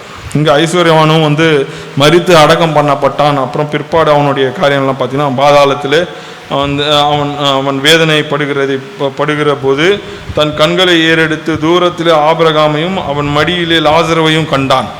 அவ்வளோனா அதை வந்து அப்போ என்னன்னு பார்த்தீங்கன்னா, லாசருவை பரலோகத்தில் இருக்கும்போது கண்டு அறிந்து கொள்கிற அந்த பணக்காரன் ஒரு நாளுமே இந்த தரித்திரனுக்கு உணவே கொடுத்ததில்லை. வீட்டுக்கு வாசலில் இருந்தாலும் தெரிஞ்சுமே அவங்க வந்து கொடுக்காமல் இருந்த ஒரு காரியங்களை நம்ம பார்க்கலாம். ஆனால் இங்கே அவன் பரலோகத்தில் இல்லாமல் நரகத்தில் இருந்து பரலோகத்தில் இருக்கிற லாசரை பார்த்து வந்து என்ன பண்ணுறான்னா கண்டுபிடிச்சிடறான். இன்னும் கேட்டிங்கன்னா, பரலோகத்தில் லாசர் பூமியில் இருந்தது போல் இருந்திருக்க மாட்டான். கண்டிப்பாக அவருக்கு வந்து நல்ல ஒரு சரீரம், அவன் வந்து நல்ல ஒரு எப்படி இந்த ஐஸ்வர்யவான் பூமியில் இருந்தாலும் அதை காட்டிலும் மேன்மையாக பரலோகத்தில் இருந்திருப்பதை பார்க்கலாம். ஆனாலும் அதை கண்டுபிடிக்கக்கூடிய ஒரு சூழ்நிலையில் இருக்கிறான் அந்த பணக்காரன். அவன் என்ன பண்ணுறான், ஐஸ்வர்யவான் ஆபிரகாம் இடத்துல கேட்குறாரு. ஆபிரகாம் தன் தகப்பனாகி ஆபிரகாமே, நீர் எனக்கு இறங்கி லாசர் தன் விரலில் நுனியை தண்ணீரால் வைத்து என் நாவை குளிர பண்ணும்படி அவனை அனுப்ப வேண்டும் என்று கேட்குறான். ஸோ ஒரு விண்ணப்பம் பண்ணுறான். ஆனால் இங்கே வந்து பிச்சைக்காரனாக இருந்த அந்த லாசரு, தரித்திரனாக இருந்த லாசரு பசியாக இருந்து பட்னியாக இருந்தாலும் ஐஸ்வர்யவான் வீட்டில் போய் பிச்சை கேட்ட மாதிரி தெரியல. ஆசையாக தான் இருந்தான். அவன் வீட்டில் அவன் மேஜன் கீழே இருக்கிற துணிக்கை வந்து சாப்பிட ஆசையாக அவன் கேட்ட மாதிரி தெரில. ஆனால் இந்த இடத்துல பார்த்தீங்கன்னா, இந்த பணக்காரன் வந்து நரகத்தில் இருந்து ஆபிரகாமை நோக்கிக்கிற லாசருடைய விரலில் ஒரு சொட்டு தண்ணீராது என் வாயை நினைக்கட்டும் அப்படின்னு கேட்குறேன். எவ்வளோ அவ்வளமான ஒரு நிலைமையாக மாறிட்டுறது என்பதை கர்த்தர் காண்பிக்கிறார். இங்கே வந்து அவங்க பரிசேயர் சதுசேயர்கள் சொல்கிறார், இதன் மூலம் தான் நீங்கள் இருக்கிறீங்க. நீங்கள் பூமியில் ஐஸ்வர்யவான்களாய் நல்ல வஸ்திரங்கள், உயர்ந்த வஸ்திரங்களை தரித்து நல்ல சம்பூர்ணமாக வாழ்கிறீங்க. நீங்கள் வந்து உங்களோட வாழ்க்கை ஜீவனம் பெரிதாக இருக்குது. ஆனால் வந்து சத்தியத்தில் நீங்கள் நடக்கிறவர்களா இல்லை. உங்களுடைய முடிவு வந்து நரகத்தில் போய் இருக்கும் அப்படின்னு சொல்கிறார். பூமியில் தரித்திரனாய் திரிகிறவனை நீங்கள் பார்த்து ஏளனம் பண்ணுறீங்க. பாவிகளை பார்த்து ஏளனம் பண்ணாலும் அவன் ரட்சிப்படைந்து ஆபிரகாம் அடியில் உட்கார்றதை வந்து நீங்கள் வந்து பார்க்கக்கூடும் அப்படின்னு சொல்கிறார். இதை ஒப்பனையாக சொல்லும்போது அவர் என்ன சொல்கிறாருன்னா, ஆபிரகாமும் வந்து பரலோகத்துக்குரிய காரியங்களை வந்து தேவன் வந்து இங்கேயும் வெளிப்படுத்துகிற மாதிரி நமக்கு வந்து தோணும். பரலோகத்திலேருந்து ஒருவேளை நரகத்திலேருந்து பரலோகத்தில் இருக்கிறவங்களை பார்க்கக்கூடிய காரியங்கள் இருந்திருக்கலாம். இந்த ஒரு கதைக்காக சொன்னாரா இல்லை உண்மை என்பது நமக்கு தெரியாது. ஆனாலும் பார்த்தீங்கன்னா, தேவன் சொல்வதனால நம்ம எடுத்துக்கலாம். அப்படியே ஃபிசிக்கலாக எடுத்துக்கிங்கன்னா, ஒரு நரகத்தில் இருக்கிறவன் பரலோகத்தில் இருக்கிறவனை பார்த்து கெஞ்சக்கூடிய ஒரு நிலைமையில் இருக்கிறதே நம்ம பார்க்கலாம். ஆனால் அதற்கு ஆபிரகாம் அவன் கேட்ட அந்த விண்ணப்பத்துக்கு ஆபிரகாம் நாம் பதில் சொல்கிறாரு, மகனே, நீ பூமியிலே உயிரோடு இருக்கும் காலத்தில் உன் நன்மைகளை அனுபவித்தாய், லாசருவும் அப்படியே தீமைகளை அனுபவித்தான், அதை நினைத்துக்கொள் அப்படின்னு சொல்கிறார். இப்போ நினைத்துக்கொள், நீ வந்து பூமியில் நீ உன்னுடைய வாழ்க்கையை நல்லா சம்பூர்ணமாக வாழ்ந்துட்ட, கத்தர் இல்லாமல் வாழ்ந்துட்ட. ஆனால் உன்னுடைய வாழ்க்கை வந்து நல்ல ராஜா மாதிரி நீ வாழ்ந்துட்ட. ஆனால் பூமியில் வந்து லாசர் வந்து எப்படி என்னன்னா தீமையை அனுபவித்தான். இதெல்லாம் இப்போ நீ நினைவு கொள்ளு அப்படின்றார். அப்போது அவன் அப்போ என்ன பண்ணுறான்னா, நீயோ வேதனைப்படுகிறாய் அப்படின்னு சொல்வதை நம்ம பார்க்கலாம். அதுவும் அல்லாமல் அவன் இவ்விடத்திலிருந்து உங்களிடத்திற்கு கடந்து போகவும் அவ்விடத்திலிருந்து எங்களிடத்திற்கு கடந்து வரவும் மனதுள்ளவர்களுக்கு கூடாதபடிக்கு எங்களுக்கும் உங்களுக்கும் நடுவே ஒரு என்ன பண்ணுறதுன்னா பெரும் பிளவு உண்டாகப்பட்டு இருக்கிறது என்றான். ஆபிரகாம் சொல்கிறார், அதாவது பரலோகத்திலேருந்து நரகத்தை ஒரு வேளை பார்க்க முடியும்னு நினைக்கிறேன். நரகத்திலேருந்து பரலோகத்தை பார்க்க முடியும், ஆனால் அங்கேருந்து இங்கே போக முடியாது, இங்கேருந்து அங்கே போக முடியாது அப்படின்பதை வந்து சொல்கிறார். இதெல்லாம் முடியாது. ஆனால் பூமியில் முடிந்தது. நீ வந்து நீ ஐஸ்வர்யமானா இருந்தாலும் நீ வந்து நரகத்துக்குரிய நேராக சென்று இருந்தாலும் மனம் திரும்பும்போது நீ பரலோகத்துக்கு போய் இருந்திருக்கலாம் அப்படின்பத வாய்ப்பை வந்து ஆண்டவர் வந்து பூமியில் கொடுத்துருந்தாரு. ஆனால் இப்போ ஃபிசிக்கலாக நீ நரகத்தில் இருக்கும்போது பரலோகத்தில் இருக்கவங்க நரகத்துக்கு வர முடியாது, நரகத்தில் இருக்கவங்க பரலோகத்துக்கு போக முடியாது என்பதை சொல்கிறார். ஆனால் பூமியில் இது நடக்கலாம் அப்படின்னு சொல்கிறார். பரலோகத்துக்குரியவன் நரகத்துக்குரியவனாக மாறலாம், நரகத்துக்குரியவன் பரலோகத்துக்குரியவனாக மாறலாம் என்பதை இங்கே வந்து ஆண்டவர் வந்து ஒரு மறைமுகமாக அந்த பரிசேயர்கள் சொல்கிறார். நீங்கள் பரலோகத்துக்குரியவனாக தான் இருந்தீங்க, நீங்கள் வேதத்தை நன்றாக அறிந்திருக்கிறீங்க, வேதத்தை போதிக்கிறீங்க, நீங்கள் தேவனுக்காக வைராகமே இருக்கிறதெல்லாம் வந்து நல்லா தான் இருந்தது. ஆனால் வந்து உங்களுடைய மறைமுகமான வாழ்க்கை வந்து பாவத்துக்குள்ளே இருக்கனால உங்களை வந்து நரகத்துக்கு கூட்டு கொண்டு போகுது. நீ மனம் திரும்பும்போது நீ பரலோகத்துக்குரியவனாக மாறுவ. அதுக்கு உதாரணம் வந்து ஆயக்காரர்களும் பாவிகளும் அப்படின்பதே தேவன் வந்து இந்த ஓமை மூலமாக அவங்களுக்கு சொல்கிறாங்க. அதனால என்ன சொல்கிறாருன்னா, நீங்கள் மனம் திரும்புங்கள் அப்படின்றாரு. ஆனால் இந்த பணக்காரனை அப்படியே விடல. அது அவர் என்ன சொல்கிறாருன்னா, பணக்காரன் என்ன பண்ணுறான், அப்படியே என் தகப்பன் எனக்கு 5 பேர் சகோதரன் உண்டு, சகோதரனுக்காக இப்போ வந்து விண்ணப்பம் பண்ணுறான். தன் பூமியில் இருக்கும்போது சுகபோகமாக இருக்கும்போது தன்னுடைய அயலான் இல்லை என்றால் ஒரு பிச்சைக்காரனை அவன் கண்டுக்காத அவன் இப்போது அவன் என்ன பண்ணுறான்னா, அந்த வேதனையிலையும் ஒரு மாற்றங்கள் அவனுக்கு வந்தாலும் அந்த மாற்றங்கள் வந்து லேட்டான மாற்றங்கள். அதாவது ஒரு மனம் திரும்புதல் ஏற்பட வேண்டிய இடத்துல மனம் திரும்புதல் இல்லாமல் போனால் நமக்கு ஐயோ அப்படின்பதை நம்ம வந்து இதில் இந்த காரியங்களை புரிந்து கொள்ளலாம். என்ன சொல்கிறான்னா, நான் வந்து கெட்டு போயிட்டேன், நல்ல ஒரு எண்ணம் தான், நான் கெட்டு போயிட்டேன், இப்போ நான் கஷ்டப்படுறது போல் என்னுடைய சகோதரர்கள் 5 பேர் இருக்காங்க, அவங்க கஷ்டப்படக்கூடாது, அவங்களுக்காவது நீங்கள் என்ன பண்ணுங்கள், ஒருத்தர் சாட்சியாக இங்கேருந்து அனுப்புங்க அப்படின்னு சொல்கிறார். இந்த இடத்துக்கு வராதபடிக்கு அவன் போய் அவர்களுக்கு சாட்சியாக அறிவிக்கப்பட்டும் அப்படின்னு கேட்குறான். அப்போது இங்கே பார்த்தீங்கன்னா அந்த ஒரு லேட்டான மனம் திரும்புதல் வந்திருக்கு. எங்கே மனம் திரும்புதல் பெற்றாலும் அதுக்கு பலன் கிடைக்காத ஒரு இடத்துல மனம் திரும்புகிறான். அப்படின்போது ஆண்டவர் என்ன சொல்கிறாருன்னா, பூமியிலேயே நீ மனம் திரும்பிட்டீங்கன்னா உனக்கு வந்து அந்த மனம் திரும்புதலுக்கான பலன்கள் கிடைக்கும்.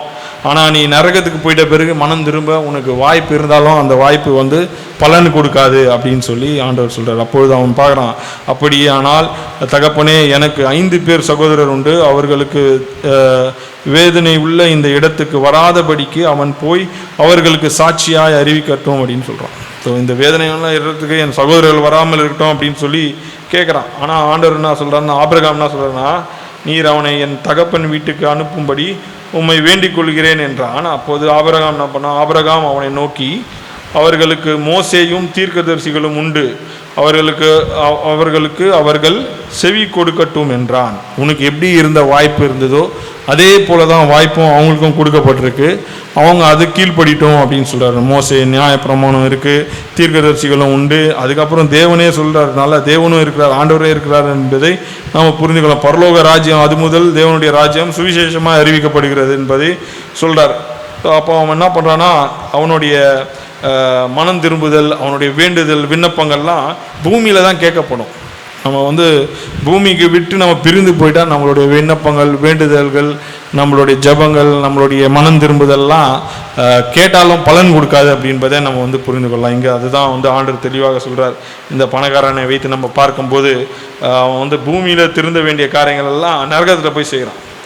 ஆனால் அதுக்கு வந்து ஒரு பலனும் இல்லை. அதற்கு அவர் என்ன பண்ணணும், அப்படி அல்ல, தகப்பனாகிய ஆபிரகாமே, மரித்தோரிலிருந்து ஒருவன் அவனிடத்திற்கு போனால் மனம் திரும்புவார்கள் என்றான் அப்படின்னு சொல்லி சொல்கிறார். இவங்க என்ன சொல்கிறாரு, மோசே இருக்கா, தீர்க்கதரிசிகள் இருக்காங்க, அவங்க வந்து சொல்லி திரும்பிட்டோம் போது அதுக்கும் அவங்க என்ன சொல்கிறாங்க, இல்லை இங்கேருந்து ஒருத்தர் போனான்னா மனம் திரும்பாங்க, ஏன்னா நான் அப்படி மனம் திரும்பாமல் இருந்துட்டேன் அப்படின்னு சொன்னால் அதுக்கு ஆண்டவர் என்ன பதில் சொல்கிறார் பாருங்க. அதுக்கு 31ஆம் வசனம், அதற்கு அவர்கள் மோசேக்கும் தீர்க்கதரிசிகளுக்கும் செவி கொடாவிட்டால் மரித்தோரிலிருந்து ஒருவன் எழுந்து போனாலும் நம்ப மாட்டார்கள் என்று சொன்னான் என்றார். இங்கே வந்து மறைமுகமாக ஆண்டவர் என்ன சொல்கிறாருன்னா, நான் மரித்த உயிரோடு எழுந்துக்க போகிறேன் அப்படின்னு ஆண்டவர் வந்து இந்த பரிசேயர்களுக்கும் வேதப்பாரர்களுக்கும் பாவிகளுக்கும் சீஷர்களுக்கும் எல்லாருக்குமே சொல்கிறார். அதாவது மோசேவும் தீர்க்கதரிசிக்கு செவி கொடாவிட்டால் மரித்தோரிலிருந்து ஒருவன் எழுந்து போனாலும் நம்ப மாட்டார்கள் என்று சொன்னார். ஸோ கிறிஸ்து இயேசு வந்து மரித்து உயிரோடு எழும்ப போகிறார். என்னை மோசேவையும் தீர்க்கதரிசிகளை வைத்து நான் போதிக்கும் போதே நம்பாத ஆட்கள் நானும் வந்து மரித்து உயிரோடு எழுந்தாலும் நம்ப மாட்டாங்க அப்படின்பதை ஆண்டவர் வந்து இங்கே வந்து ஒரு காரியத்தை நம்ம சொல்லுவதை நம்ம வந்து பார்க்கலாம். ஆனால் இதோடைய பிளெயின் எக்ஸாம்பிள் என்னென்னா, பிளெயினாக நம்ம புரிந்து கொள்ளணும்னா, ஜனங்கள் வந்து யார் பூமியில் வந்து தேவனுடைய வார்த்தையை சொல்லி கீழ்ப்படிய மனதில்லாதவர்களாக இருந்தால், அவங்க வந்து பொருளாசையாக இருந்தாலும் அவங்களுக்கு வந்து யார் வந்து சொன்னாலும் கேட்க மாட்டாங்க அப்படின்பது கர்த்தர் சொல்கிறார். இன்றைக்கு அநேகர் அந்த மாதிரி இருக்கிறோம். நம்மளுடைய வாழ்க்கையில் கர்த்தரை அறிந்து கொண்டு நம்ம வந்து பாவ வாழ்க்கையில் வாழ்கிறோம். அப்போ அப்படின்னா நமக்கு ஐயோ, ஏன்னா இந்த பணக்காரனுடைய கதையை பார்த்தீங்கன்னா நல்ல ஒரு மனம் திரும்புதல் உண்டாயிற்று. ஆனால் ஒரு தவறான பிளேஸில், right thing at wrong place அப்படின்னு சொல்லுவாங்க. அது போல தான் நிறைய இடத்துல எங்கே நம்ம வந்து மனம் திரும்பணுமோ அங்கே திரும்பாமல் நம்ம விட்டுட்டோம். நம்ம காலம் கடந்து சென்ற பிறகு நமக்கு பாதாத்திலேருந்து நம்ம என்னதான் அழுக்குறல் அழுது நான் மனம் திரும்புகிறேன், என்னை மன்னிங்க, எனக்கு உதவி செய்யுங்கன்னு கேட்டாலும் அந்த ஜெபங்கள் கேட்காமல் போயிடும் அப்படின்பது ஆண்டவர் தெளிவாக நமக்கு சொல்கிறார். இன்றைக்கு நம்ம அதனால் ரட்சிக்கப்படாதவர்கள் இல்லை என்றால் தேவனை விட்டு பொருளாசையாய் நம்ம வந்து பொருளாசை நிமித்தம் தேவனை விட்டு தூரமாக இருந்து வீட்டுக்குள்ளேயே தேவனுடைய சமூகத்தில் இருந்தே நம்ம தொலைந்து போனவர்களாக இருந்தால் நம்ம மனம் திரும்பணும். மனம் திரும்பும் பாவியை வந்து அவங்களுடைய மனம் திரும்புதலை பார்த்து பரலோகம் மிகுந்த சந்தோஷம் அடைவது போல நம்மளுடைய தவறுகளை விட்டு நம்ம மனம் திரும்ப கர்த்தர் நமக்கு இந்த நாளிலே நம்மளோட பேசுவாராக. தேவனை விட்டு தூரமாய் போனவர்கள் திரும்ப கிட்டி சேர நல்ல ஒரு வாய்ப்பு இந்த பூமியில் மாத்திரம்தான் கிடையாது. பூமி ஒரு மிகப்பெரிய ஆசீர்வாதமான ஒரு இடமா நான் இந்த நாட்களில் இந்த காரியத்தை வைத்து பார்க்கும்போது நான் பார்க்கிறேன். நம்ம பூமியில் வாழ்கிற வரைக்கும் தான் நமக்கு மன்னிப்பு, இரக்கம், நம்ம மனம் திரும்பினால் ஏற்றுக்கொள்வார். தகப்பன் வீட்டில் நம்மளை திரும்ப சேர்த்து கொள்வார். நமக்கு நல்ல உயர்ந்த வஸ்திரத்தை தருவார், மோதிரத்தை தருவார், செருப்பை தருவார் என்பதெல்லாம் நம்ம வந்து பாதரட்சியை தருவார் என்பதை நம்ம பார்க்கலாம். ஆனால் நரகத்துக்கு போனால் நீங்கள் ஒரு சொட்டு தண்ணி கேட்டால் கூட நீ என்னதான் மனம் திரும்பினாலும் கிடைக்காது என்பதை கர்த்தர் தெளிவாக காண்பிக்கிறார். அதனால் நமக்கு கொடுக்கப்பட்ட இந்த பூமியில் இருக்கிற இந்த வாழ்க்கையில் நம்ம மனம் திரும்பி கர்த்தரை பின்தொடர்ந்து நம்ம நடப்போம். கர்த்தர் நம்மை தேவனுடைய ராஜ்யத்துக்கு சேர்த்து கொள்ள ஆவலாக இருக்கிறார். அவர் வந்து ஓடி வந்து கட்டி நம்மளை முத்தமிடுகிற தேவனாக இருக்கிறார். அதனால் மனம் திரும்புவோம், பாவங்கள் எல்லாம் வெறுத்து தேவனுடைய வாழ்க்கைக்குள்ளே நாம் வந்து இப்போவே நமக்கு சமயம் அனுகூலமாக இருக்கிறது. நீங்கள் மனம் திரும்பி கர்த்தருக்கு முன்பாக வந்து மறுபடியும் தேவனுடைய சமூகத்தில் சேர கர்த்தர் வாஞ்சிக்கிறார். ஜெபிப்போம். அன்பின் பரலோக பிதாவே, அருமையான நல்ல ஆண்டவரே, தேவனுடைய காரியங்களை நாங்கள் பார்க்க லூக்காவின் புஸ்தகத்தில் 15ஆம் அதிகாரம் 16ஆம் அதிகாரத்தில் நீர் ஆண்டவரே வேத பாரகர்களும் ஆண்டவரே பரிசேயர்களுக்காக நீங்கள் சொன்ன காரியங்களை நாங்கள் கேட்டோம். ஆண்டவரே, உங்களுடைய சீஷர்களுக்காகவும் நீங்கள் பேசினீங்கப்பா. அநேக பாவிகள் ஆண்டவரே, ஆயக்காரர்கள் பாவிகளுக்காகவும் நீர் ஆண்டவரே சொன்ன உபதேசங்களை நாங்கள் ஆண்டவரே ஊமையின் மூலமாக கேட்டோம். ஆண்டவரே, நாங்களும் தொலைந்து போயிருக்கிறோம். ஆனால் மனம் திரும்பி உம்முடைய ராஜ்யத்தில் சேருகிறார்களாய் ஆண்டவரே நீங்கள் விரும்புகிறீர். அதுக்காக நீர் ஆண்டவரே உழைக்கிறீர் என்பதை நாங்கள் பார்க்கிறோம். ஆண்டவரே அந்த வீட்டை பெருக்கி விளக்கை ஏற்றி அவங்க வந்து மிக ஒரு தியானமாய் ஆண்டவரே ஒரு தேடுவதை பார்க்கிறோம் அப்பா. அதே போல தான் நீங்களும் திரும்பி நாங்கள் வருவதை நீர் ஆண்டவரே கண்ணோக்கி பார்க்கிறீர். அந்த இழப்பை, அந்த ஆண்டவரே ரட்சிப்பை நாங்கள் இழந்தால் ஆண்டவரே நரகத்தில் அந்த வாய்ப்பு எங்களுக்கு கிடைக்காதப்பா. நாங்கள் மனம் திரும்பினாலும் நரகத்திலே, இல்லை என்றால் இந்த பூமியை விட்டு நாங்கள் ஆண்டவரே போன பிறகு ஆண்டவரே எங்களுக்கு அந்த வாய்ப்பு இல்லை என்பதையும் நீங்கள் தெளிவாக சொல்லி காட்டுவதை நாங்கள் புரிந்து கொண்டு இன்றைக்கு நாங்கள் ஆண்டவரே உம்முடைய ராஜ்யத்துக்காக எங்களுடைய மனதை நாங்கள் திருப்புகிறோம். எங்கள் பாவங்கள், எங்களுடைய தவறுகள் அவற்றை மன்னித்து நாங்கள் உம்மை பின்தொடர்ந்து வர பொருளாசைகள், விபச்சார காரியங்கள், ஆண்டவரே வேசிதனங்கள், விக்கிரக ஆராதனை போன்ற காரியங்கள் எல்லாவற்றையும் விட்டு விலகி உம்மை நாங்கள் பின்தொடர ஆண்டவரே வர எங்களுக்கு கிருபை தாங்க. இதை வழி நடத்தும், காத்துக்கொள்ளும், பலப்படுத்தும். நாங்கள் ஒரு ஆண்டவரே ஒரு ஏழை லாசரை போல நாங்கள் ஆண்டவரே இருந்தாலும், பூமியிலே எங்களுக்கு ஒன்றும் இல்லாமல் இருந்தாலும் பரலோகத்தில் நாங்கள் ஆண்டவரே ஆபிரகாமின் மடியிலே ஒரு நல்ல செல்வந்தனாய் நாங்கள் உட்கார வாஞ்சிக்கிறபடியால் எங்களுடைய இருதயங்களை நீர் புதுப்பியும், எங்களை மாற்றுங்க. நீரே வழி நடத்து காத்துக்கொள்ளும். இயேசுவின் நாமத்தினால் ஜெபம் கேளும் நல்ல பிதாவே, ஆமேன். சொல்லாமின் ஆத்மாவே கர்த்தரை ஸ்தோத்திரி, முழுமே அவருடைய பரிசுத்த நாமத்தை ஸ்தோத்திரி. ஆத்மாவே கர்த்தரை ஸ்தோத்திரி, கர்த்தர் செய்த சகல உபகாரங்களையும் மறவாதே. ஆமேன்.